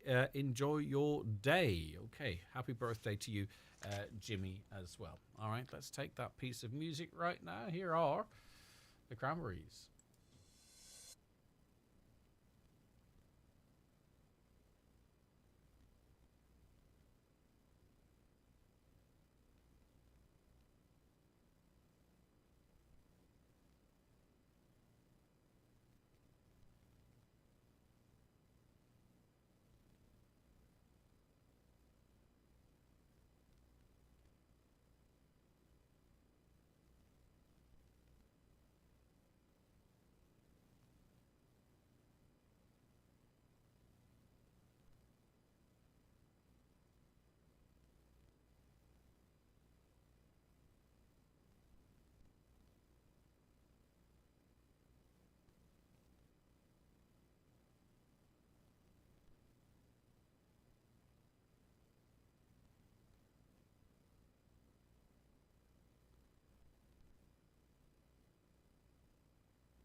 All right, that is Dreams there from the Cranberries. Okay, let's move on in the programme now and welcome on to it Consultant of Public Health with HSC Northwest, Dr. Anthony Breslin. Good morning to you, Anthony. Thanks for your time today. Good morning.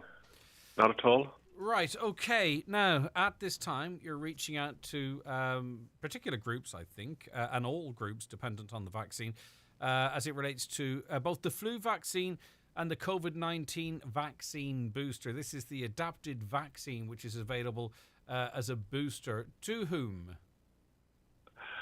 It varies according to age. Well, I'll stick with the flu first. Start that first. That's okay.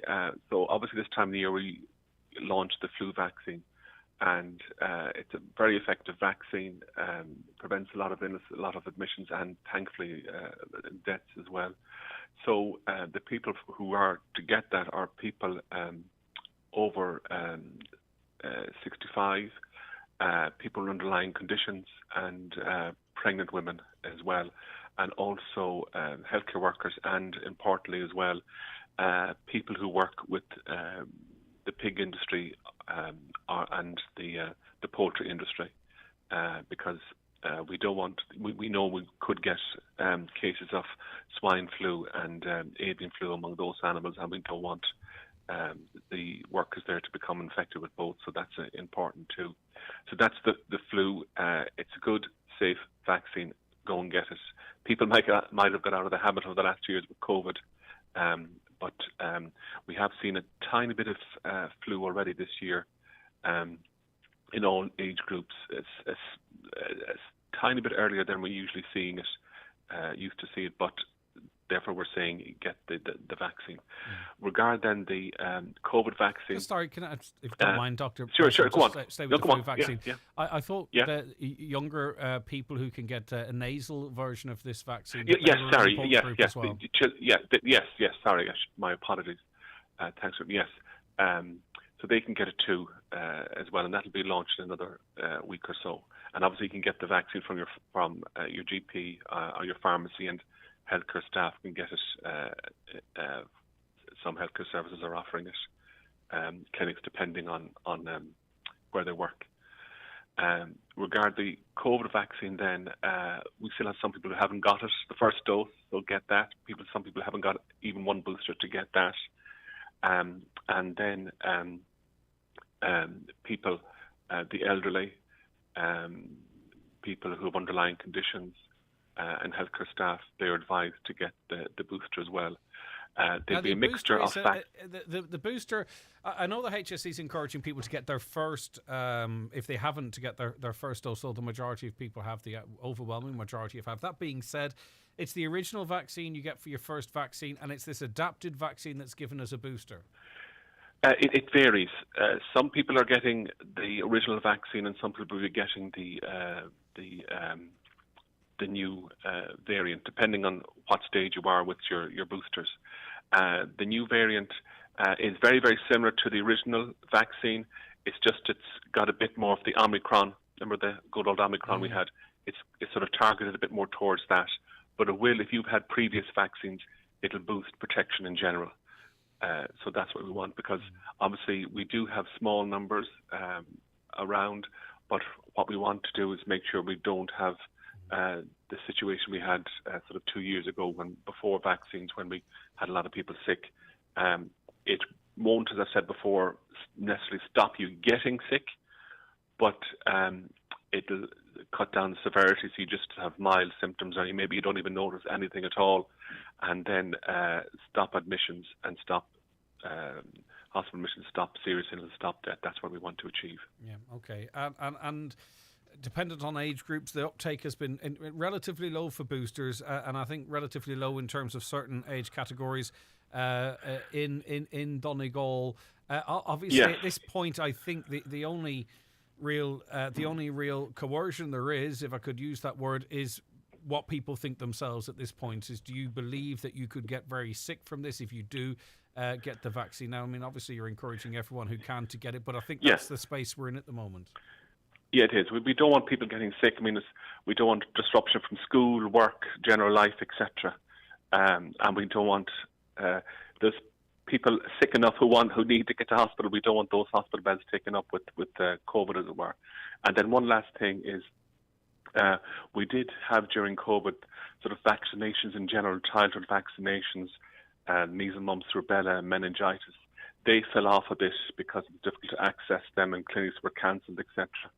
So we're just making the plea to parents to make sure they get the kids vaccinated. There's preschool vaccines, there's the school vaccines, there's meningitis vaccine as well, which is very important for people going to college, etc. Yeah, and we'll talk about that because unfortunately we've had a very stark reminder of why that's important. But I just wonder, obviously there's been a great deal of conversation about vaccines in the COVID-19 vaccine context, and there's bound to be a bit of contagion then for people who would perhaps in the past have been fine with the childhood vaccination, sort of grouping them all in, which I'm not, I'm trying to avoid doing it here. So, I mean, maybe people need to just reevaluate their attitude towards other vaccines, even if they may have got sort of influence as it relates to the COVID vaccine. Does that make sense? No, I see totally where you're coming from. I mean, you have to think that, for instance, if you look at London and New York, they have had cases of polio. We don't have polio here. We don't want polio. We haven't had, touch wood, a lot of measles. We don't want to get measles back. I've said to you before in previous years, people think measles is nothing. But measles, if it get outbreaks, it can cause serious infection, can cause admissions, can cause brain damage, deafness, and it can cause death. Way back in 2000, there were about 3 or 4 deaths in an outbreak in the east coast of the country. So the vaccines that have been given for a year for childhood, the MMR vaccines, the polio, the meningitis vaccines, they're very effective, very safe, and we do need them, particularly now when this year we'll be socialising a lot more, clubs, schools, every sort of activity you can think of, people mixing a lot more and a bigger chance for infections like that to spread, and we don't want that to happen. So as you say, whatever people's views about the COVID vaccines, they need to get the other routine vaccines. And unfortunately, we had the recent death of a teenager from meningitis. Indeed, and very, very unfortunate. Yeah, okay. A caller says, can I ask you about the nasal spray for children? Their fear is that it's so close to the brain membrane. No. There's a thing called the blood-brain barrier, which is very protective in keeping bugs and even some medications away from the brain, and that's why there's some medications that have to be particularly designed to get through what we call the blood-brain barrier, antibiotics and things like that for meningitis. So it's nothing. It won't affect the brain. It's given in the nasal passages because it gets into the respiratory system, into the lungs, and gets into the body that way, so that you build up your immunity that way. I've had 4 vaccine injections, 2 boosters, the last one in April. Do I still get another one? Yes. Okay.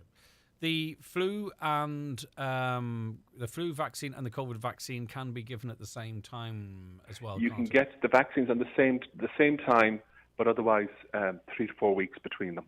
Yep. So you can get one both today, but you can't get one today and one tomorrow. Yeah, okay. And also, too, I mean, there is a situation, people are going to have to go on the website to see what's what, but there are situations where people will be entitled to the free COVID vaccine but have to pay for the flu vaccine. Yes, indeed, unfortunately. Okay, but that is the way it is. All right.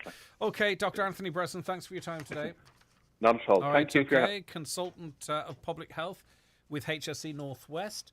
08660 20 5000, the WhatsApps and text. A caller says, as it relates to the marking of equipment, can you ask the Garda if it's going to be available in all areas? We're Glenty's Cardiac First Responders Group and we'd like our equipment marked. Well, you're doing very, very important work, and I'm sure the Garda will work with you to get that gear marked, but we'll pass that inquiry on to Union. But I have a feeling that they'll, as I say, because of the very important work that you do and the very important equipment that you have, and also to, strangely, that type of equipment in the same space being targeted last year, or was it the year before? Very important that you get your stuff marked. So leave that with us. I'm pretty confident the Glenty station would accommodate you there, you know.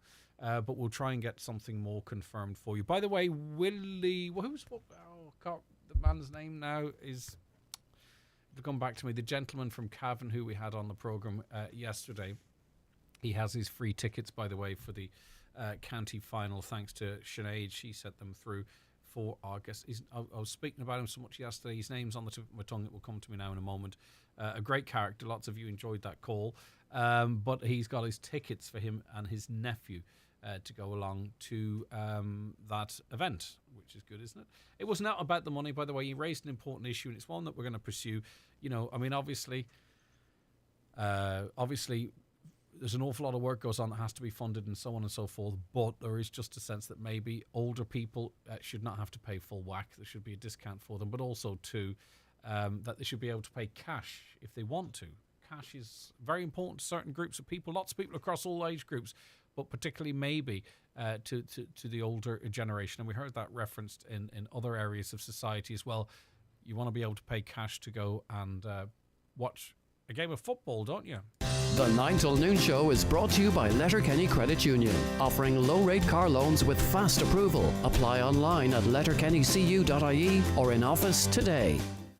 Watch the show live now on YouTube, Facebook and at highlandradio.com. Listen up, pet lovers. Feed your pets for less at Pet Value Buncrana. Get Burns dog food 20% off. James Well-beloved dog food 15 kg was €73.80, now only €60. Whiskas 40 pouch cat food only €16. Whiskas 7 kg complete cat food only €20. Get more value at Pet Value. St Mary's Road, Buncrana. Open 7 days a week. Find us on Facebook.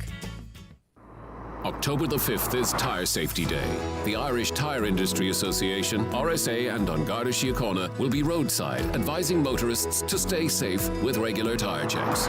Dangerous tyres have cost too many lives on Irish roads, and if found driving with defective tyres, you could be liable for a fine and up to 4 penalty points. Always get expert and accurate tyre safety advice from any member of ITIA who will check your tyres for free. Don't chance it, check it. Visit itia.ie to find your nearest registered member. The Western Health and Social Care Trust in Northern Ireland is recruiting for Band 5 and 6 neonatal staff nurses at the Southwest Acute Hospital Enniskillen. Vacancies are now available for experienced neonatal nurses and for nurses wanting to develop a career in this specialist area. We're planning the first Northern Ireland Care unit and welcome those with experience or an interest in the model. If you're not currently registered with the Nursing and Midwifery Council, the Trust will support you through this process. To apply or find out more, visit jobs.hscni.net. Be proud, be part of it. Imagine a better way to manage your energy with a smart plan from Bord Gosh Energy. Our smart plans, like Free Time Saturday or Free Time Sunday, can help you lower your bills and reduce your energy usage. Find a smart plan that works for you and your home at boardgoshenergy.ie/smart. Free energy units are available from 9 a.m. to 5 p.m. on Saturday or Sunday each week with this tariff. Customers can choose Saturday or Sunday. Smart meter required. Terms and conditions apply. See boardgoshenergy.ie. Highland Radio weather updates brought to you by Grant. From condensing boilers to heat pumps and underfloor heating, trust Grant to heat your home. Visit grant.eu. Rightio, so cloudy and rather damp with occasional outbreaks of rain. Temperatures 15 to 17 degrees in light to moderate southwesterly or variable winds. We're joined on the programme now by Sinn Féin spokesperson on housing, local government and heritage. That is Deputy Owen O'Brien. Good morning to you and thank you so much for joining us. No problem. Thanks for having me.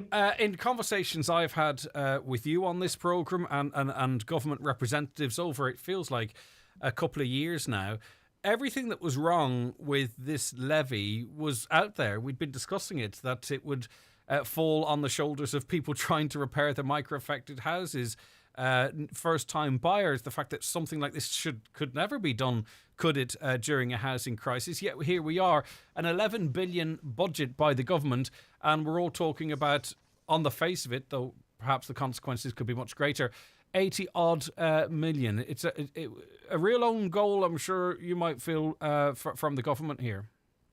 Yeah, and it's very hard to understand why they have decided to do it in this way. So let's be very clear. You'll know the last time we spoke about this, I've long argued that industry, particularly those sections of industry responsible for defects, whether it's defective block or fire safety defects in houses and apartments, have to make a contribution to the scheme.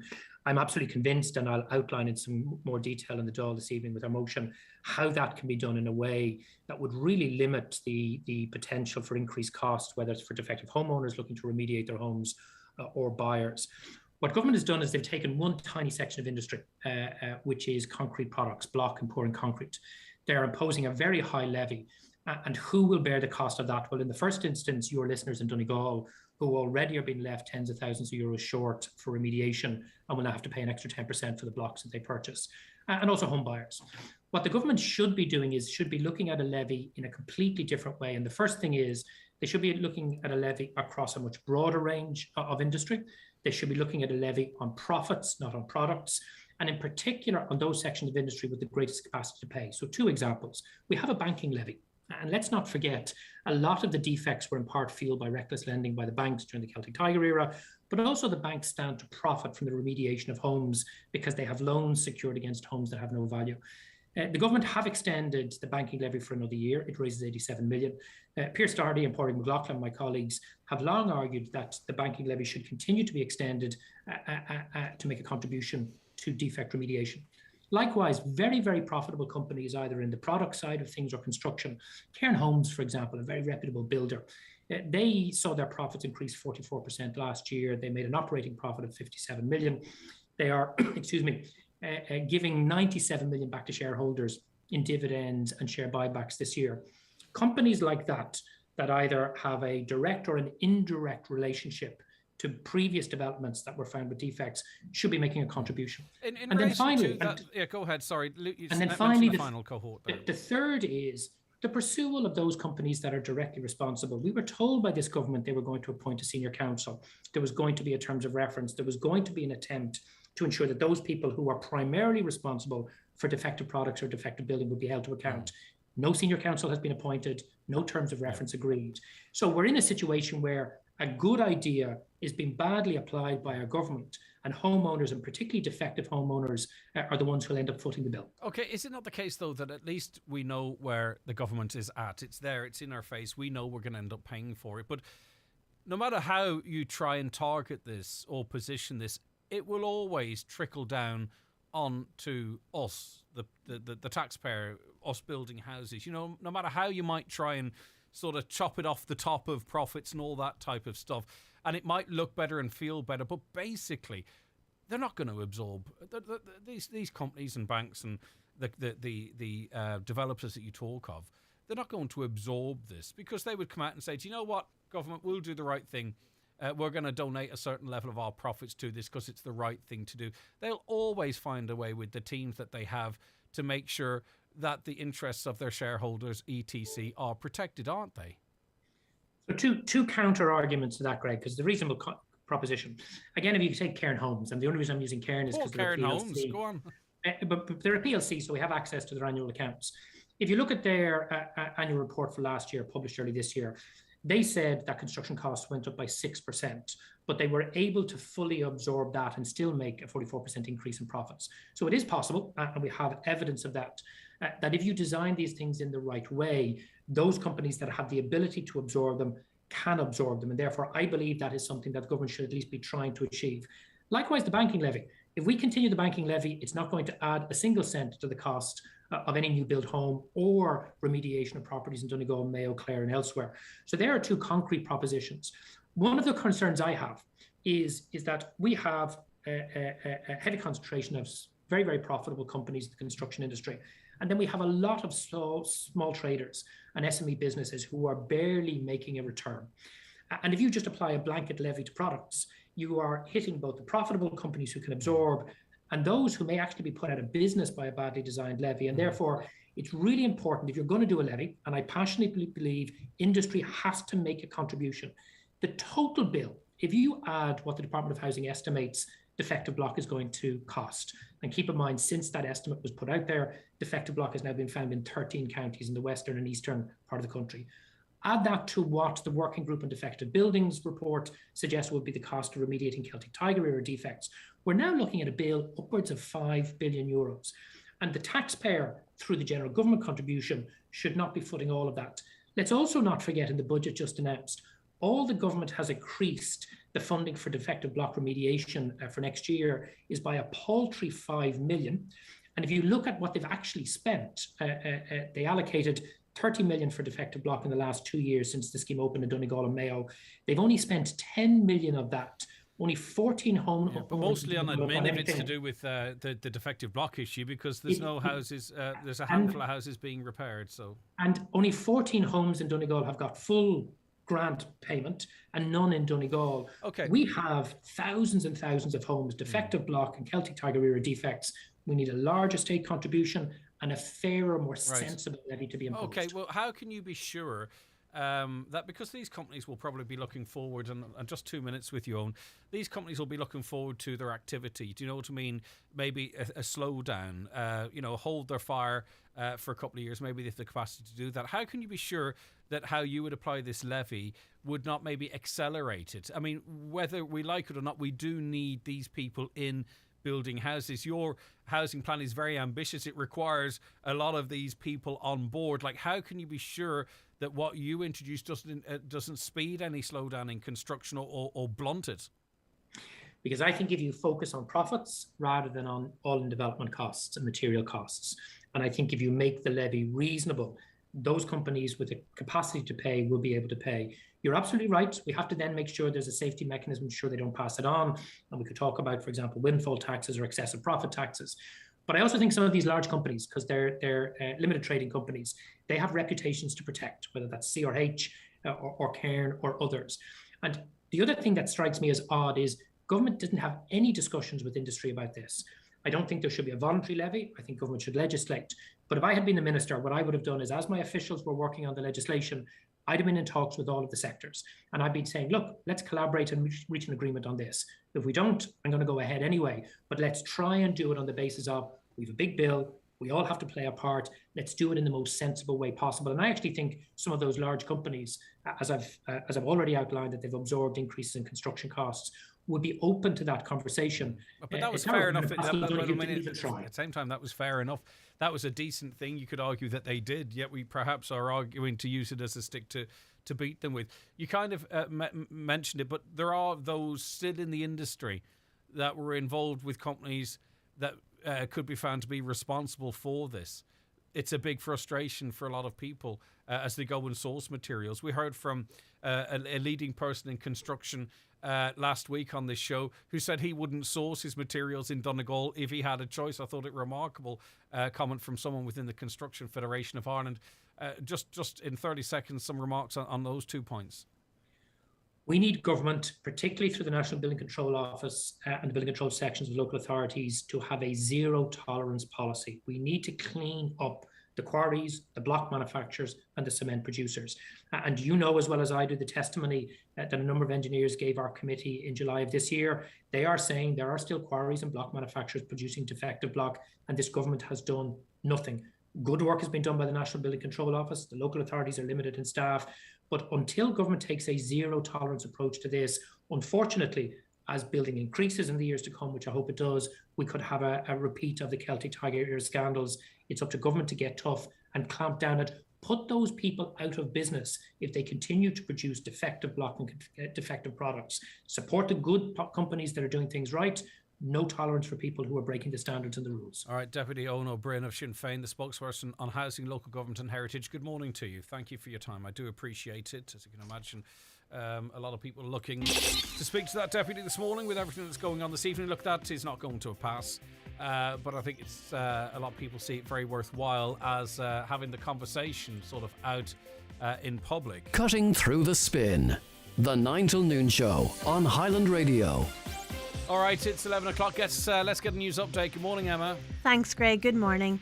A man was injured in an unprovoked attack on in Letterkenny on Sunday. A male was assaulted by another man on Sunday afternoon, October 2nd, at around 4:55 p.m. on the High Road area of Letterkenny. The man was injured during the incident, but the injuries are not believed to be life-threatening. Garda Sergeant Ewan Walsh appealed for anyone with information to contact Gardaí in Letterkenny. Households are likely to see another energy credit issued before Christmas, with 2 more to follow in the new year. Government ministers are this morning discussing how best to implement the budget day measures to help people with their energy costs. However, question marks remain over how this form of credit will work for prepaid customers. A Glenswilly resident has called for a permanent solution to be put in place immediately following another incident of heavy flooding in the vicinity of Glenswilly National School. After heavy rain overnight, the area is once again affected this morning, with one section of the road covered in water and residents stuck in their homes. This is the second time in 1 week that the area has been flooded, and the third time in a month. Teresa, who lives beside the school, says every time there is a weather warning in place, residents are worried about what they will wake up to. Sinn Féin is to table a motion in the Dáil later to scrap the new concrete levy that was announced in the budget. The 10% tax on blocks and pouring concrete is expected to raise €80 million annually, which will go towards the Mica redress scheme. Sinn Féin has opposed the tax, though government TDs says it goes against previous calls from the opposition to make the construction sector pay for redress. Planning permission has been granted for 35 housing units in Donegal town. The development at Blue Stack Drive, Drumroost West, will consist of 2 detached bungalows, 4 semi-detached bungalows, 17 two-storey houses and 12 apartments in three apartment blocks. And finally, an Indonesian police chief and 9 senior officers have been sacked following one of the deadliest sporting events in history. 125 people lost their lives at a football stadium in East Java on Saturday night. 18 other officials will be investigated over the firing of tear gas, which sparked a stampede. FIFA will also be assessing the stadium. That's all for now. We'll be back with a news update again at 12 noon. Okay, Emma, thank you very much indeed. Let us take a break and then we'll be back with more after. The 9 till noon show with Letterkenny Credit Union. Now offering MyCU current account and debit MasterCard, bringing full banking features, delivered with the same local trustworthy service of your credit union. The County Donegal Blackfish Sheep Breeders Association's 65th annual show and sale of shearling rams and ram lambs will take place at Ballybuffet and Stranraer Mart this Friday the 7th of October at 2 p.m, with the sale on Saturday the 8th at 11:30 a.m. It's the Right Price Tiles and Wood Flooring half-price sale. Get up to 50% off everything in store. All kitchen and bathroom tiles, all wood flooring, all bathware, all cladding. Everything's reduced. It's our biggest ever sale. The Right Price Tiles and Wood Flooring half-price sale. Stores nationwide. Sale now on. Ready for flu season? It could be really busy, so it's best to be prepared. Help protect yourself and the people around you by booking your winter flu vaccination appointment as soon as possible. Book in with our trusted, experienced team at 88 Boots pharmacies nationwide. Book in store or online at boots.ie/flu and give yourself the best protection against flu. Boots, with you for life. Eligibility criteria apply. Charges may apply, subject to availability. Massive stock clearance promotion now on at Haggerty's Home Interiors, Buncrana. See the best selection of sofas, beds and sliding robes, all at unbeatable prices with free delivery included. Our best sale items include 4'6" bed set, mattress, base and headboard was €499, now €379 for the lot. Get an extra €100 off any recliner suite, electric or manual. See the best selection and the best priced sliding robes in Ireland, with lots more offers throughout the store. Haggerty's Home Interiors, Buncrana. Great furniture, always better prices. Charlie McClafferty Funeral Directors, serving Letterkenny and the surrounding areas for over 100 years. Charlie McClafferty Funeral Directors. Let our family take care of your family and guide you through a difficult time. Thinking of changing your car for a new car? Get ahead of the queue. It's time to order your new 231 Nissan today. With an award-winning range of vehicles, your next car will be a Nissan. We are sure of it. Visit us in Letterkenny or Malin or online at imotors.ie. Hi, I need to talk to you about your pension. And I know this might be boring to some people, so every so often I'm going to raise my voice like this to keep your attention. Your Irish Life pension could help you do right by your money by investing less in companies that harm the planet and more in those trying to help it, while always aiming to give you the strongest possible return. See irishlife.ie for pension funds that have a responsible approach, or speak to your financial broker or advisor. A better life with Irish Life. Irish Life Assurance plc is regulated by the Central Bank of Ireland. Okay, PD4, the association representing over 6,500 enlisted soldiers, sailors and aircrew of the Irish Defence Forces, are commencing their annual delegates conference. It's in Jackson's Hotel in Ballabafay, and it's good to see Donegal hosting this event. Mark Keane, president of PD4, good morning to you. Greg, how are you? Thanks for having us on again this morning. No, it's good to have you on. Important issues affecting a lot of families here in Donegal, and as we know, it can be hard for members of the Defence Forces to speak out, Mark, and we hope that's not being exploited. Yes, as you said, it is difficult times, not alone just for our members who are indeed citizens in uniforms, but also right up, across the country. We'd like to think so, that our voice is being heard and that people are listening to us. And that's what, as I said, I very much welcome the opportunity to speak with you this morning, because this is a very important exercise for us to get our message out there and to tell people our side of the story as such. Yeah, and much of the 3 days, I'm sure, there's 42 motions down for debate, and there's a lot really that needs to be talked about, I'm sure. But, conditions for those within the force, the retention, recruitment, are those the big issues still at the moment? Yes, unfortunately so. We've lost another 300 members of the Defence Forces this year. We've said it before that it's akin to a leaky bucket syndrome, but unfortunately the bucket is well and truly dry at this stage. You've seen the Commission on Defence, where the aspirations are to recruit upwards of 3,000 personnel into the Defence Forces. This is something that we feel we should deal with the retention crisis first, then try and build on, when we have a stable platform, then build on recruiting people into it. And as you said, yeah, there's a number of issues across those 42 motions, such things as contracts, working time directive, payments, allowance, and even the rations provided to our members on duty. They get less money spent on feeding them than we spend on prisoners. Yes, currently so. You would attract a daily allowance in the Defence Forces of €4.20. But unfortunately, as I said at the outset, we've seen, right across the country that inflation has taken a foothold. It's no different for our members in the Defence Forces, and I'm sure your listeners can understand fully. It is difficult to fill that shopping basket. I find that extremely difficult at the moment. And I mean, dependent on what part of the services we're talking about, you want to hold on to your best. You don't want to be seen as a training service, for example, for the private sector. But you also want people within the Defence Forces talking about, the word of mouth, the organic way of saying this is a great place to work. This is something that you should consider.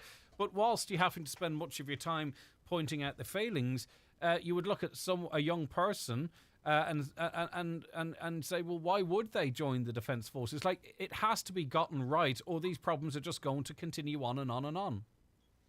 Most definitely so. Otherwise, we're just repeating the past mistakes. We're going back to the dark days of the 1970s when the Defence Forces were again the poor relation of the public service, and we're in the doldrums. We have a very unique lifestyle. Military service is something that I've enjoyed myself over 32 years. But unfortunately, it is not easy to attract people into the robust lifestyle that we have. And also, people want to be remunerated for the job they do. They want to be compensated for the hours they work and for the time they spend away from their family, which is only natural. Is there any progress being made in that regard, Mark? Are the powers that be coming to the table to hear these concerns?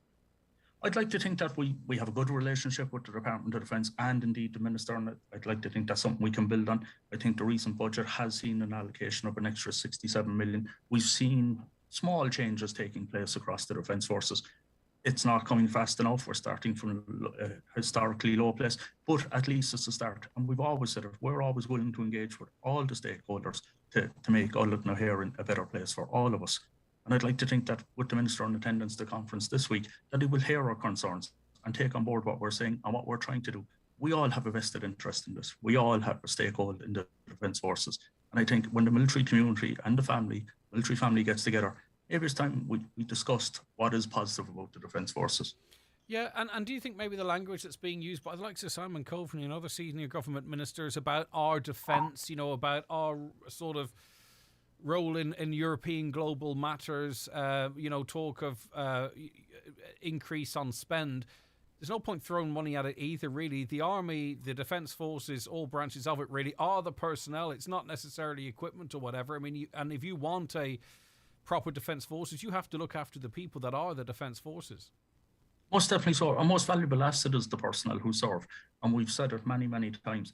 They both have to go hand in glove. The investment in the equipment, the modular equipment, has to go hand in hand with the investment in the personnel. I've said it before that the most technologically advanced equipment is made redundant without the skilled personnel to operate it.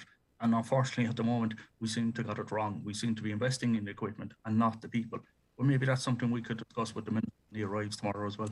What is the attitude like amongst members? Like, say, for instance, there's flooding, call in the Army.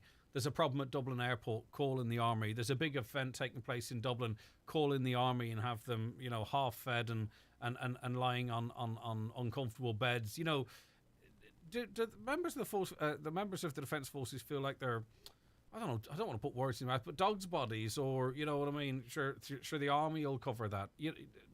That attitude towards them, do you feel that?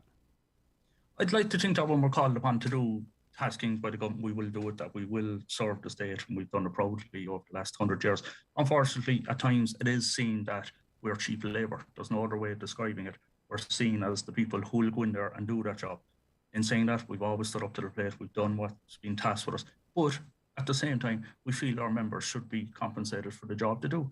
That no more, no less than anyone else in the private or the public sector who do the same roles. But in saying that, we wear a uniform, conscious of that, and we will do the taskings assigned to us. We could see this year, finally, we could see, more people leaving the Defence Forces than are recruited. In other words, a shrinking of personnel, a net loss. How long might it take to reverse that type of a trend, do you think, if the will was there from government? I think that genuinely the Commission on Defence gives us a good place to start. It will take many years. It's hard to reverse the trend that's there present. We understand that. But the full implementation of the Commission on Defence, it's a very good place to start. And the sooner the better. As I said, we all have a stake in the Defence Forces. We need to start building that foundation and build upon that afterwards. All right, listen, thank you very much for your time this morning. Thank you again. I appreciate it greatly. Take care. It's a busy couple of days, of course. That is the PD4 annual conference, which is taking place in Jackson's in Ballabafay. There's 42 motions down for discussion. The key ones, of course, they want fair working conditions, contracts and payments, and much of that is set out, and you heard it referenced there, in the Commission on the Future of the Defence Forces. It's proposing a radical overhaul of the Defence Forces structures, their pay arrangements and time management. It was published last February. Some elements have been agreed by government. That was in the summer, in July, I think. But of course, they remain to be implemented. And of course, they want a more full implementation of those proposals. All right. Any views on that? 08660 25,000. That's the WhatsApp and text number. Or give us a call on 07491 25,000. The 9 till noon show is brought to you by Letterkenny Credit Union. Digital loans now available. Apply online or via our app today and get your loan transferred directly to your current account. There's never been a better time to go full Lidl. Let's hear it from our customers. They have really yummy food, so they have all the good stuff, actually. They do. I'd say, all the prices are very good. They are. Prices are very good. Got our heads screwed on properly this one. That's it. Shop without compromise. Go full Lidl today. You can rely on a Giga home. You can Giga stream all Giga weekend. You can feel Giga safe as your kids hop online to have Giga fun, and you can Giga boogie in your Giga basement. Vodafone Giga Home combines super Wi-Fi, always connected, and secure net for a broadband connection you can always rely on. So get on the Giga train. Search Vodafone Giga Home to find out more. Vodafone, together we can. Subject to location and availability. Giga Home is subject to subscription. Cancel anytime. Eligibility limitations and terms apply. See Vodafone.ie. From the smallest shrub to the largest tree in an awkward place, Donnelly Tree Services provide a complete range of tree surgery services. Whether you need to remove a dangerous tree or some nuisance branches, Donnelly Tree Services have the experience and expertise to carry out tree surgery to the highest of professional standards. call 083 005 9939. Donnelly Tree Services, Donegal. No job is too small, no tree is too tall. Kia Sportage, Donegal's best-selling car in both new and used. Call into us in Letterkenny or Malin to find out why the Sportage is a Donegal favourite. Take a test drive today and you won't be disappointed. Hello, how can I help you? I'm looking to claim on my insurance policy. Okay, and what type of chip do you need to claim for? It's not a chip. I was in a minor accident. And was your windscreen chipped in this accident? No, it's just my backlight and the bumper. So your windscreen is not chipped? No. Unfortunately, our policies only cover chips. Do you get the feeling that you're not getting the right cover? Well, at Local Insurance, we are Irish owned and understand your needs. Call us today for a bespoke quote on 0818 894 444. Local Insurance, we'll get you sorted. The Local Insurance Network, DAC Trading's Local Insurance, is regulated by the Central Bank of Ireland. Local Insurance is a tied insurance intermediary of Acorn Brokerage Limited. Acorn Brokerage Limited, trading as Acorn Insurance, is regulated by the Central Bank of Ireland. All right, some of your comments coming in so far this morning. Levies are all well and good, but every single politician I've heard hasn't addressed the fundamental issue of light touch self-regulation. This needs to be addressed urgently to prevent yet another catastrophe. From Deputy Owen O'Brien, he was very pointed in his remarks. Maybe that text came in before the end of that interview, but listen to it back. He was very clear in what he and his party claimed they would do. Eva says, many of us feel very worried on the safety of Letterkenny streets now. Yeah, indeed. I know there's a lot of conversations out there, and we are going to be part of that conversation between violent instances, between a lot of people coming into a lot of towns like Letterkenny. And what have you. There's a lot of fears and anxieties out there. There's very little information, you see, what's happening, where it's happening. It's just popping up. You might remember there's been instances where, there might have been one centre established and there was a big hoo-ha about it, public meetings, anger at lack of consultation. It's happening everywhere now. I think we all understand that people have concerns, that people want to know that the infrastructure is there, the security is there. It's very hard to get information from our perspective. Clearly, there is no consultation or not even information as to what is going on, and people are justifiably concerned and worried about security, what's going on. They're concerned about the impact it might have on, and we discussed it extensively at the before the weekend there, as it relates to impact on education and what have you. But there are other concerns, hospitals, GPs, other services. There's a lot of concerns out there, and we're struggling to get any official information, trying to have the conversation as best you can. And we hear it, and we're going to be talking about it. But, you need proper information, and it's everything what's going on. Almost, it's like a secret. But stay tuned with us here. Greg, if it's not inappropriate, would you please give a big shout out and a huge thank you to Eamon in Spears Locksmiths in the Courtyard Shopping Centre for not only fixing my car key remote free of charge, but shut his shop and walked out to my car with me parked on the main street to make sure that it was working. I was blown away by his extra service, way and beyond good customer service. Thanks a million. So much appreciated by me. Of course, we've no problem saying it. Well done to Eamon. He's in Spears Locksmiths, and he's our above and beyond hero of the day. He went above and beyond to help Mary there. So fair play to you. Businesses like that deserve to be supported, of course. Morning, Greg. Maybe you've covered it already, but the price of coal is shocking. €33 to 40. One bag of 40 kilograms. How can people afford that? And especially the elderly. Well, you would hope that the increase in fuel allowance would in some way help. How can people afford that? I don't know. For something that goes up your chimney. I really struggle to justify it, to be honest with you, because it's an awful lot of money. And in my situation, it's more for effect because I don't put an awful lot on. But still, it's so expensive. I wouldn't like to be solely relying it for heat, though I have that problem with oil. And we're all affected, but in different ways. My estate has mica, but only a few houses, around 10% tested for it, not including mine. I mentioned this to my insurance broker last year, and he said they have to say to all insurance companies now, and said there's only one insurance company covering mica houses, but is over twice the price. Was 600 last year, now €712 minimum. The other companies will insure my home for the standard €300, give or take, but if anything happens to the house, even non-Micah related, then it may not be covered as there's a fault with the house. Is there anyone else going with this insurance company, or am I the only gullible one?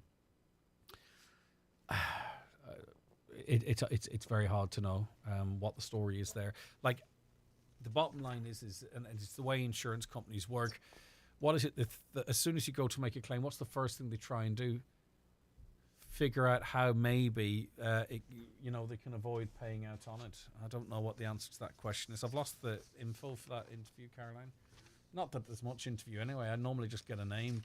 I should wing it, will I? From my knowledge of Glen Swilly, that's the flooding programme that used to be an open drain where the water would flow easily down the Shock. Then the council decided the open drain couldn't be along the road and decided to pipe it and fill it now. It just washes out the full and pipes to the road. Buy the pipes. # buy those pipes, Donegal County Council. Apparently everyone else is willing to do their bit. You just need to provide their pipes. You need to provide the pipes. That's what the councillor was telling us anyway. Right, okay, let's see.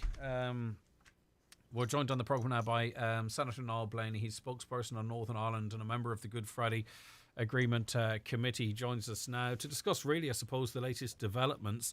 There was an apology from Northern Ireland Minister Steve Baker over Brexit negotiations. He was pretty out there. He seemed pretty keen to get some sort of a resolution and acknowledge his and his government's role in where we're at now. Liz Truss also has said, Liz Truss, there's no reason why we shouldn't have the institutions up and running in Northern Ireland. Senator Niall Blaney, as I mentioned, joins us now. And in fairness, Senator Blaney, I was probably more cynical, sceptical. Maybe I still am. But you called this, I think. You said that Liz Truss might see this as an early win for her government. Do you think that's how it's playing out? I think it's starting to play out that way, Craig. What happened last week, you couldn't make it up. This has put far more urgency on her now. I said to you before, she probably had to March. She mightn't have to Christmas at the minute. I believe there's 20 names on already into the 22 Constitution Committee. They need 54 to take her out as a leader. So pressure is upon her. Serious pressure is upon her. And the only, as I said to you before, the only goals that she can achieve is around the protocol and what can follow that and trade agreements. They have really messed up relations on an east-west basis and also in relation to Northern Ireland. It's in free fall. So they're now starting to grasp the nettle in relation to the protocol. Thankfully, negotiations are getting underway this week with the EU. And we hope that does come to reasonable conclusions. Reasonable conclusions, though, that will be with an agreement, with the agreement of unionists. I heard the DUP earlier, I think it was Edwin Poots state, and I thought this was quite a statement, but I don't think it was really picked upon. He said Joe Biden could be coming next year to the funeral of the Good Friday Agreement. Incredibly strong words about such an important agreement coming from a very senior member of, a very big party that represents quite a lot of people in Northern Ireland. Yeah, I suppose quite reckless words, but not surprising at the same time. I suppose it's typical of the DUP. They want it their way or no way. Give us what we want and sit down and talk to you about whatever you want. But if we don't get what we want, then whatever happens now then happens until we get what we want. It's petty politics. It's a real lack of leadership.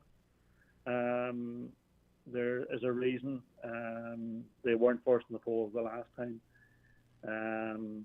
But all that said, the protocol is a matter for the UK government and the EU. I have no doubt the DUP have found themselves in a position where they were calling the shots to now, maybe where they're having very little input, and they don't like it. Yeah, and in fairness, it felt very much like listening to Steve Baker and Liz Truss that their views really aren't necessarily that important. That's from the parts of the interview that I heard. You know, when you talk of, Steve Baker talked of getting into a tunnel with the EU to a solution, it's clear that they know there's going to have to be give and take on both sides. It's very specific type of language. I'm just wondering, can they exit that tunnel with an agreement that gets unionists on board? Because, as I say, Mr. Pute's very, very clear and strong in his language, and really does it not have to have the agreement of the DUP for us to avoid an election at the end of this month and have a power sharing government in Northern Ireland? Well, they're two very separate things, Greg. First of all, the people of Northern Ireland have had their say in a democratic election. Nobody questioned the results of those elections. They're completely democratic. As a result of that, Stormont should be up and running. There's no reason it shouldn't be. DUP trying to stymie the protocol, bringing the Assembly up and running into the equation isn't helpful. It isn't helpful to anybody. But either way, from the point of view of the British government, this is probably the first time we've got indications from the British government in the last 18 months that they're now maybe willing to sit down and be, I suppose, a willing participant in negotiations around the protocol, because they have played games this last 18 months. So we'll see how it plays out. At the moment, it's starting to look more favourable. I think the UK government realise they need this monkey off their back. They absolutely need to get the protocol over the line and get some wins, quick wins, following that. The UK government were told yesterday that they could face gas shortages, and there's no guarantee about gas normally available to them from Europe that would help them over the winter. Do you think bigger issues like that are playing into this? Now, I'm not suggesting the EU have used this as leverage, but do you think bigger issues like that, though, might be also influencing the British government, or do they just see this as a standalone issue that needs resolving? Absolutely, Greg. Their economy is in poor shape. They suffer the same consequences as the rest of us as a result of the Ukraine dilemma. They need governments across the EU working in tandem with them to tackle this nightmare of increasing energy costs and all the uncertainty that brings. They have to build relations. They can't continue to play the Great Britain of old and expect to fight this out on their own. It's just not possible. I think they're starting to realise that now, and let's hope they do. All right. And get on settling the protocol. All right. Final quick question, just switching subjects, if you don't mind. Do you back the your party and the government's proposals on this 10% levy on concrete products? Yeah, I suppose it's interesting, Greg. June 2021, Sinn Féin had a motion down calling for this, and now they have a private member's motion down this week calling for the undoing of it. It's typical hypocrisy from Sinn Féin. The question you asked me, somebody has to pay for the catastrophe that has been Micah, and it's now seems to be pertinent to other counties, and you'll see other counties being added onto the scheme as time goes on, and also you have defects and flats and apartments across different parts of the island. It's not an easy one, Greg, and the current environment is not easy. I know there's some calls on our own party to maybe defer it for a year, considering there's been so much inflation over the last 18 months. But either way, in the longer term, I wouldn't mind it being deferred. In the longer term, there's going to have to be a levy.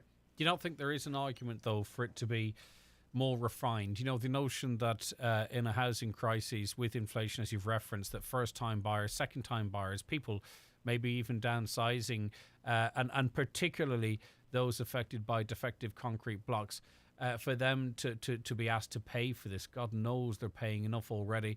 You know, maybe some time should be taken to analyse some of the opposition's proposals, that maybe this could be more targeted across the industry, bring in the banks, bring in the insurance companies, target profits.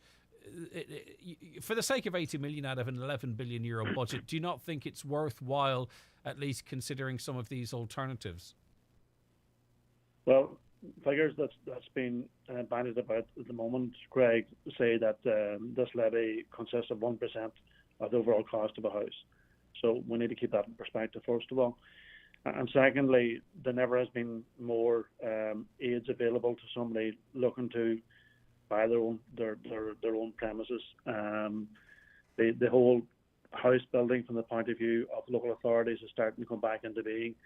Our own county council are getting extra staff in place. The provision of housing is a major concern for us, but we have very good plans in place to tackle that. But the money has to come from somewhere in dealing with the micro situation, and I think I don't see any alternative to a levy. And I hear what you're saying in relation to the banks and the insurance companies, and you may have a point from the point of view of the insurance companies, how they got out of this. But at the end of the day, they weren't the creators. But for the moment, there's a bank levy. The question is, do we defer it for a year before we introduce the finance bill?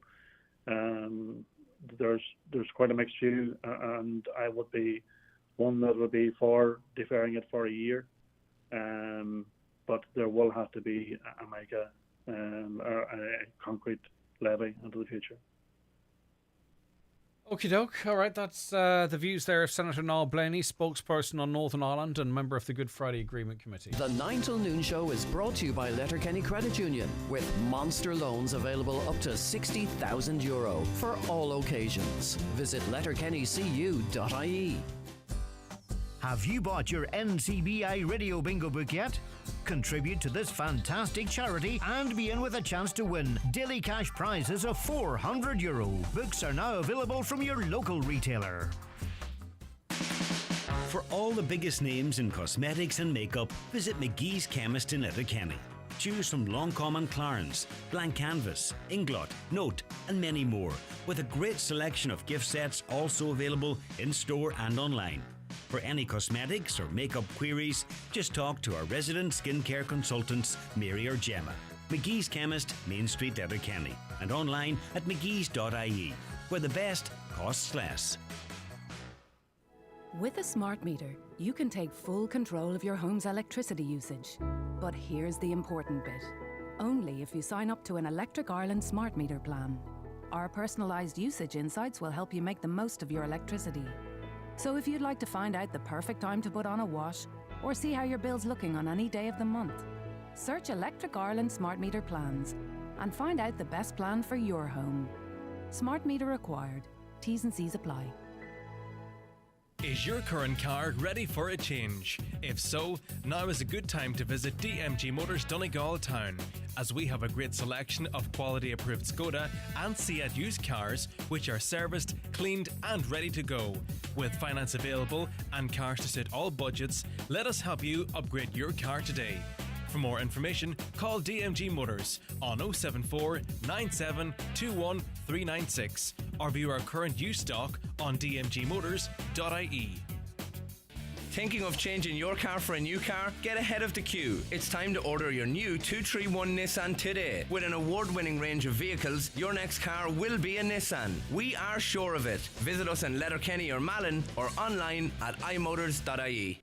Okay, you're very welcome back to the 9 till noon show here on Highland Radio. Just some of your comments here. 40,000 to fix a flooding issue that still isn't fixed. Please, someone explain this to me. The men are employed anyway. The equipment they already have. Surely the only thing they need is to purchase a few pipes. If it took 40,000 to buy them, then inflation is not only through the roof, it's gone completely crazy, but buy the pipes. This is down to 2 pipes being blocked and everyone knows it. Sort the pipes out and the issues will be sorted. But some are saying that they aren't of a capacity to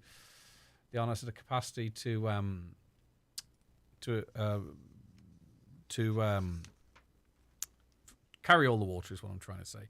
Hi Greg, I have a tracker mortgage. Shall I look for a fixed one? Any ideas? Do you know a man who does? Well, we can revisit that issue.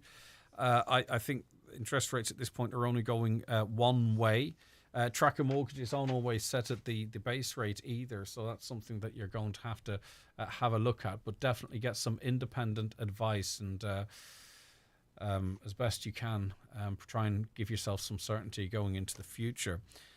Can someone find out why it's so difficult to get planning for wood cabins? I can afford a 3-bed wooden cabin at €70,000, but it's very tough to get planning.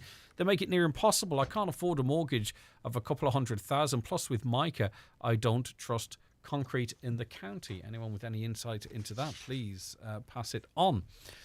Rightio. Now, the Dyslexia Association of Ireland will be celebrating Dyslexia Awareness Month this October, along with dyslexia organisations worldwide. The focus this year will be on empowering people to trust your instincts. I'm joined by a couple of guests to discuss this. Rosie Bissett, CEO of the Dyslexia Association. Rosie, I hope I'm pronouncing your surname correctly there. Yes, that's perfect, Greg. Okay, Yeah. thank you very much. And Keith Murphy, he's an adult with dyslexia. Good morning to you, Keith.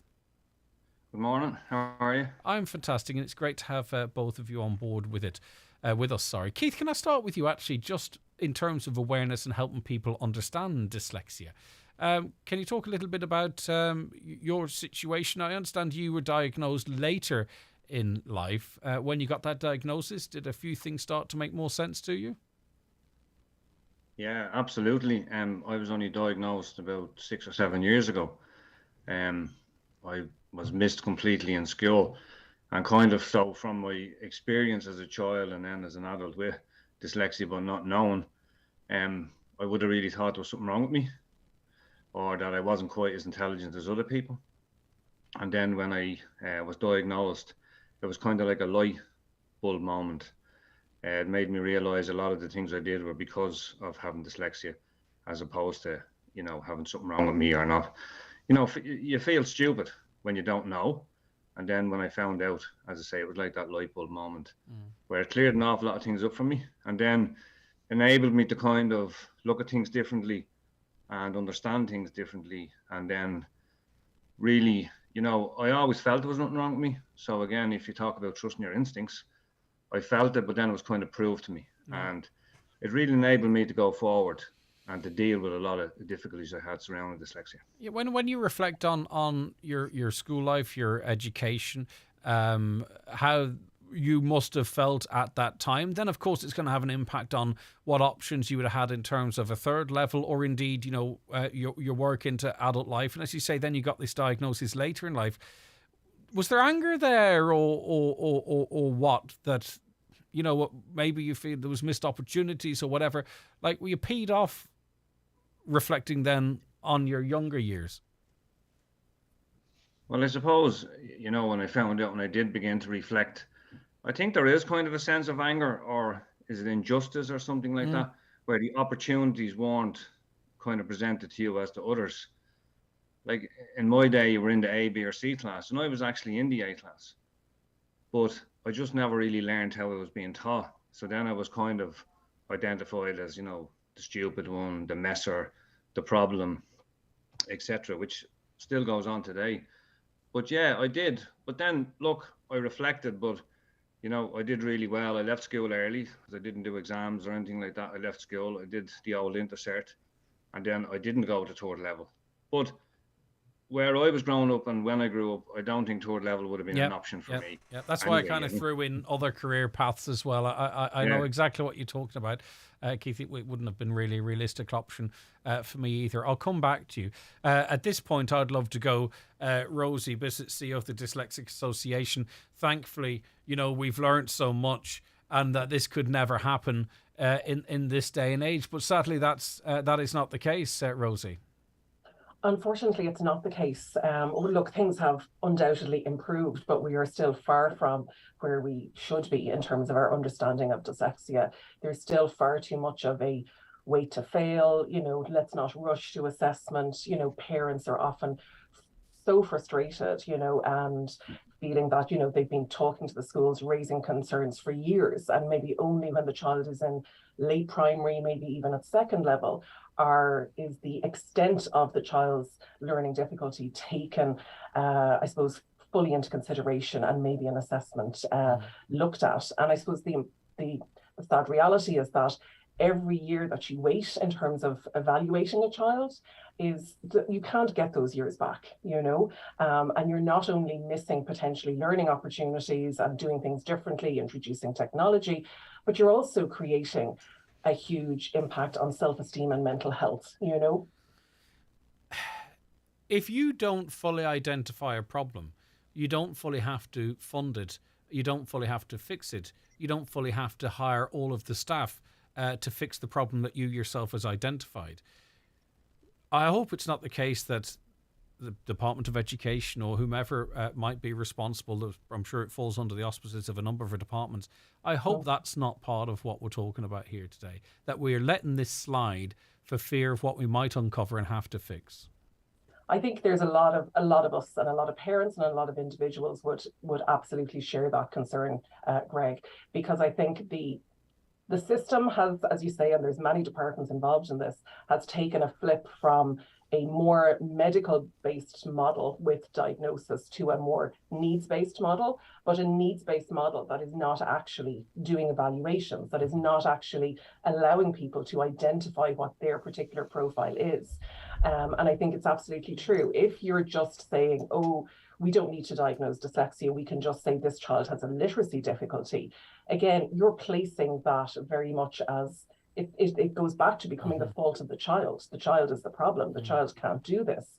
We need to be actually empowering children, empowering parents, and also empowering teachers by training them better and allowing them to be more comfortable in terms of saying dyslexia and raising it as an issue in schools, so that we can say, no, you know, it's not a problem, okay? Your brain works differently. We know that dyslexia is a neurological difference, and with the right supports put in place and accommodations, we can help these individuals to do really well and achieve their potential. For sure. And I think the general public, in terms of parents and guardians and caregivers too, we have to sort of, you know, don't say anything about our child. There's nothing wrong with our, you know what I mean? Be open to, if we get to this space whereby it were like that we are also not offended and open to a conversation that is in the best interests of our children. Because there's two sides to this, I think, a little bit too, Rosie. Absolutely. And we would see that. I think it's certainly getting less and less, certainly in my time in the whole dyslexia sphere. Like, I know many years ago, it would have been, you know, the conversation of, oh, I don't know where this came from. It didn't come from our side of the family. And, you know, there was still that shame associated or connection between literacy and general intelligence. Whereas we know now that that's not the case.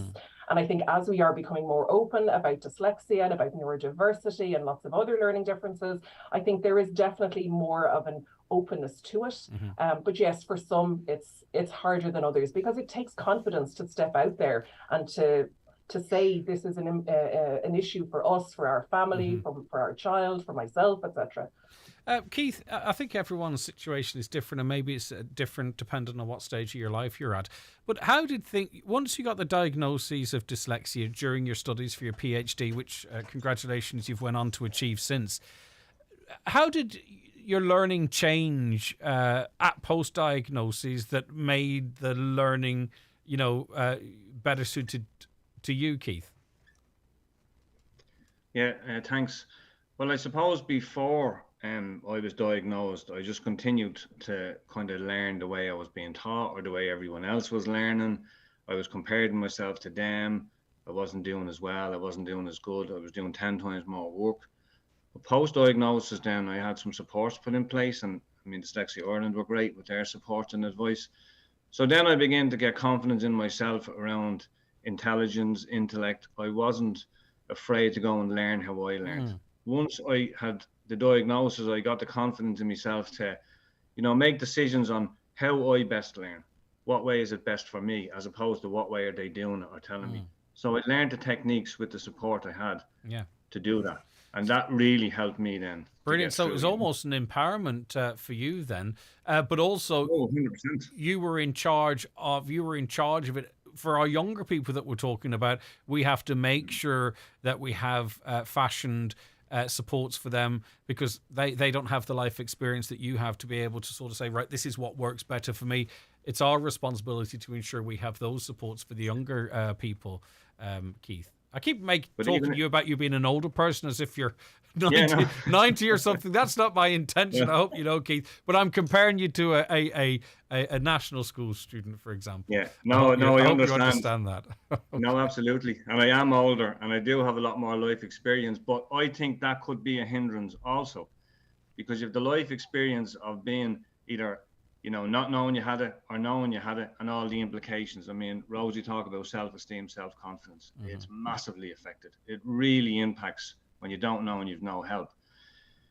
Even the research I've done, the earlier the intervention, then the easier the path will be for the child going forward. Yeah. So we're not diagnosing them early enough in school. And when we are, we don't have the supports in place. And it's a funding issue, and I don't know what department, but one of them would want to come to the party, because when they get into the intervention early, they learn to cope with it. They learn how to learn their way, and they learn strategies which really help them then to excel. Like, so many people are missing out on their potential because of fear, because of self-esteem, because of self-confidence, and because of not knowing, For me, I was lucky, I have a good support network here, great family, great supports in the college and Dyslexia Ireland. And then I learned the confidence myself. But I had to learn what worked for me. Yeah. Instead of the one size fits all. It is clear, and this is not meant to be controversial or conflating, but it is clear now in the modern school environment that we can adapt the space to accommodate students with various, in various different circumstances to make it a welcoming and open space. So I'm sure it's already being done, but if it needs to be extended to people with dyslexia to demystify it or destigmatize it, we've a pathway there that we've proven that we can do it with other things. Surely we can do it with this. But if 1 in 10, and maybe that's even conservative, Rosie, if 1 in 10 young people have dyslexia, surely then, I mean, why don't we have sort of the resources in place to presume that's the case? The curriculum that has built-in flexibilities as much as is possible, to say, well, 10% of the school-going population probably has dyslexia, and we have a system, in other words, that we don't tackle it on a case-by-case basis, that the system accepts that this is the case, which might take a bit of a root and branch, but let's do it if it's required, because there'll be a crossover with other things as well. Absolutely. I mean, one of the things we often say is, look, what's good for dyslexia is good for so many students, because it's about presenting information in different ways, being flexible, not just chalk and talk, more interaction, access to audiobooks or digital books, different things like this. I think one of the biggest challenges in the school system is the diversity. And I don't mean diversity in the positive sense, but actually the diversity of experience of our young people with dyslexia in schools, because it's not consistent. There are kids having good experiences in schools, and there are kids, frankly, having terrible experiences in schools. And a lot of that comes down to teacher training is not properly resourced. Teachers are coming out of teacher training college having done next to nothing on dyslexia and other learning difficulties. So if they're not spending their own time and money researching on it later on, that's creating huge gaps and huge differences in terms of the experiences. Yeah, but and it shouldn't be theoretically, different. though, you see, this is a problem as well. We train the teachers up to the hilt, and they're spotting as much as they can, right? And they're making parents aware or kicking in whatever needs to be kicked in. People want a formal diagnosis of that, say it happens in third year. They're at a national school, perhaps before they can get an appointment for a proper diagnosis. So it can't just be one strand of this. We have to be able to make sure there's a reasonable waiting time for diagnoses, for assessment. Absolutely. And one of the things certainly we've been advocating for is, at the moment, one of the challenges is assessment for dyslexia is very much still retained within the psychological profession and educational psychology. But actually, there is nothing to stop us, and this is happening in other countries, to actually have specially trained teachers to assess for dyslexia, so that you could have a teacher in every school or in every cluster of schools who can do dyslexia assessment. Okay. You can still consult with the educational psychologist for complex cases, but actually we need to really embed within our system and at a local and regional level right the way along training and supports, both for identification, but also for how to properly include these students in the classroom in a holistic way, and where we're not just focusing on at a superficial level on, let's say, literacy, reading, writing, spelling challenges, but actually where teachers also get a holistic understanding of the other ways that dyslexia can impact, and in particular, mental health and well-being. Right. Okay, if it's helpful, and I don't want to go down this road if it's not helpful, but Rosie, we're talking about we're talking about teachers noticing things. We're having parents texting us, what should they be looking out for at what age? And then the follow-on question there is, of course, then how do you go on to try and get your child assessed? So are there, without startling any parents, because there's lots of crossovers and lots of things, but are there some telltale signs that should at least alert parents that, it should be in the back of their mind for down the line, if not immediately then? Yeah, I suppose that the obvious thing is where a child is not picking up literacy to the level of their peers, or let's say if they have siblings, where their ability to learn and retain information is not happening. The classic things parents will talk about is, spending hours working on a child with, let's say, spellings ahead of a spelling test on a Friday, and then by the following morning the kid has forgotten. So say, for instance, a worried mum or dad out there and their toddler is not picking out A, B or C out of the box, right?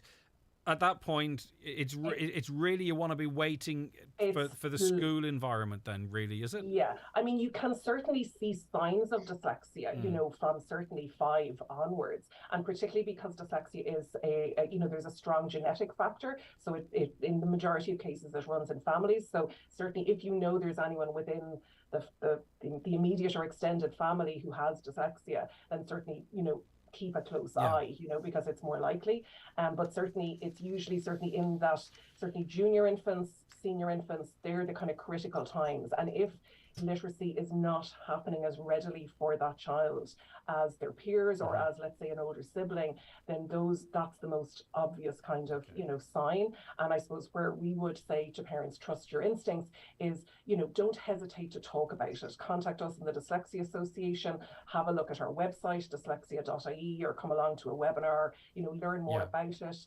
Talk to the school, talk to other parents, and if you're lucky enough to know someone with dyslexia, talk to them, because they'll be such a great... And you can really get out in front of this, can't you? I mean, you can really get out in front of it. And we've heard from Keith, and Keith has explained it perfectly, the importance of getting the diagnoses. Isn't that right, Keith? You know what I mean? This is not something mums and dads and whoever sort of want to pretend is not there. Get in front of it, and it's best for the child, best for the family. Then, of course, Keith. Keith, can I ask you what you did your PhD in? So the subject was anthropology, and the study. Someone else mentioned anthropology on this show last week, and I didn't have the bees to ask what it was, right? Because I didn't know. So you know what? I was going to say grown a set, but I won't. I have the bravery now. What is anthropology, please? Anthropology is the study of culture. Well, I should know that, shouldn't I? How people live in their culture, yeah. But my topic was dyslexia. I studied students who have dyslexia and study in third level education. Yeah. Okay, brilliant. And a former painter, are you enjoying this a bit more than the graft of painting? Yeah, I was a painter, that's why I left school. Again, it was something I always wanted to do, so I left school to do that. All right. And then I ended up having an accident, so in 2008, I went back to do a computer course. Is it funny, if you hadn't had that accident as life-changing as it was, we probably wouldn't be having this conversation now about you getting the diagnosis. Isn't it funny how sort of things are connected? Keith, it's been lovely chatting to you. Thanks so much for your time this morning. I really appreciate it. No problem. All at all. right, fair play to you, Keith. Thank and you. Rosie, and Rosie's also gone as well. Keith, thank you very much indeed. All right, so and thanks to Rosie Bissett, I kicked her out of the room by accident before Keith.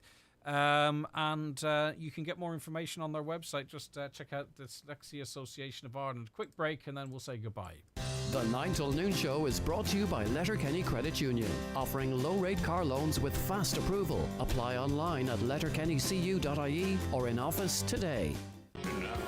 A weekend of dancing at the Clanry Hotel Letterkenny. Friday the 7th, Robert Mazel and Jim Devine. Saturday the 8th, Jerry Guthrie and Declan Ernie. And Sunday afternoon, it's dancing to Jerry Guthrie and his band. You can pay at the door each night, with doors open 9:15.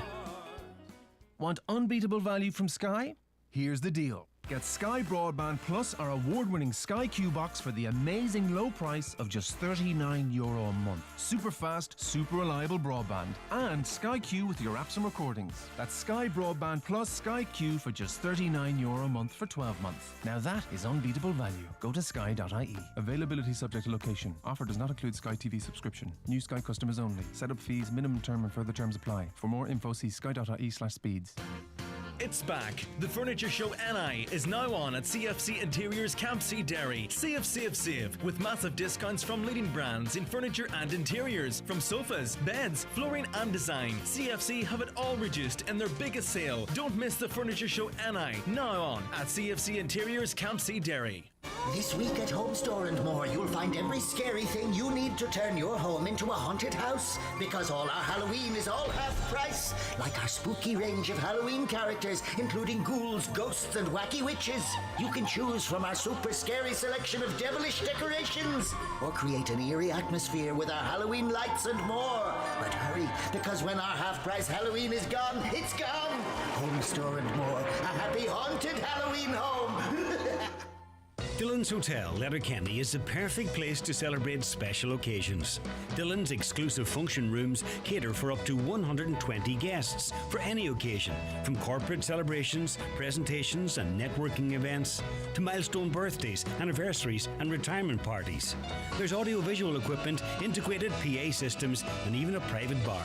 Dillon's Hotel, perfectly located in Letterkenny Town Centre with award-winning food and 5-star service. Call 91229977. Highland Radio weather updates brought to you by Grant. From condensing boilers to heat pumps and underfloor heating, trust Grant to heat your home. Visit grant.eu. All right, not much to the weather forecast. Cloudy and rather damp with occasional outbreaks of rain. Highest temperatures 15 to 17 degrees in light to moderate southwesterly or variable winds. Thank you so much for listening to the show today and taking part. Any comments we didn't get to will be carried over to the morning. Thank you very much to Caroline Orr, who researched and produced the show, and Donna Marie, who works in the programme as well. Looks after the social media, etc. Stay tuned. John Bresson's up around the northwest after the news at 12. But for me, Greg Hughes and the team, enjoy the rest of your Monday and chat to you tomorrow, all being well. The county's #1 talk show, The 9 till Noon Show.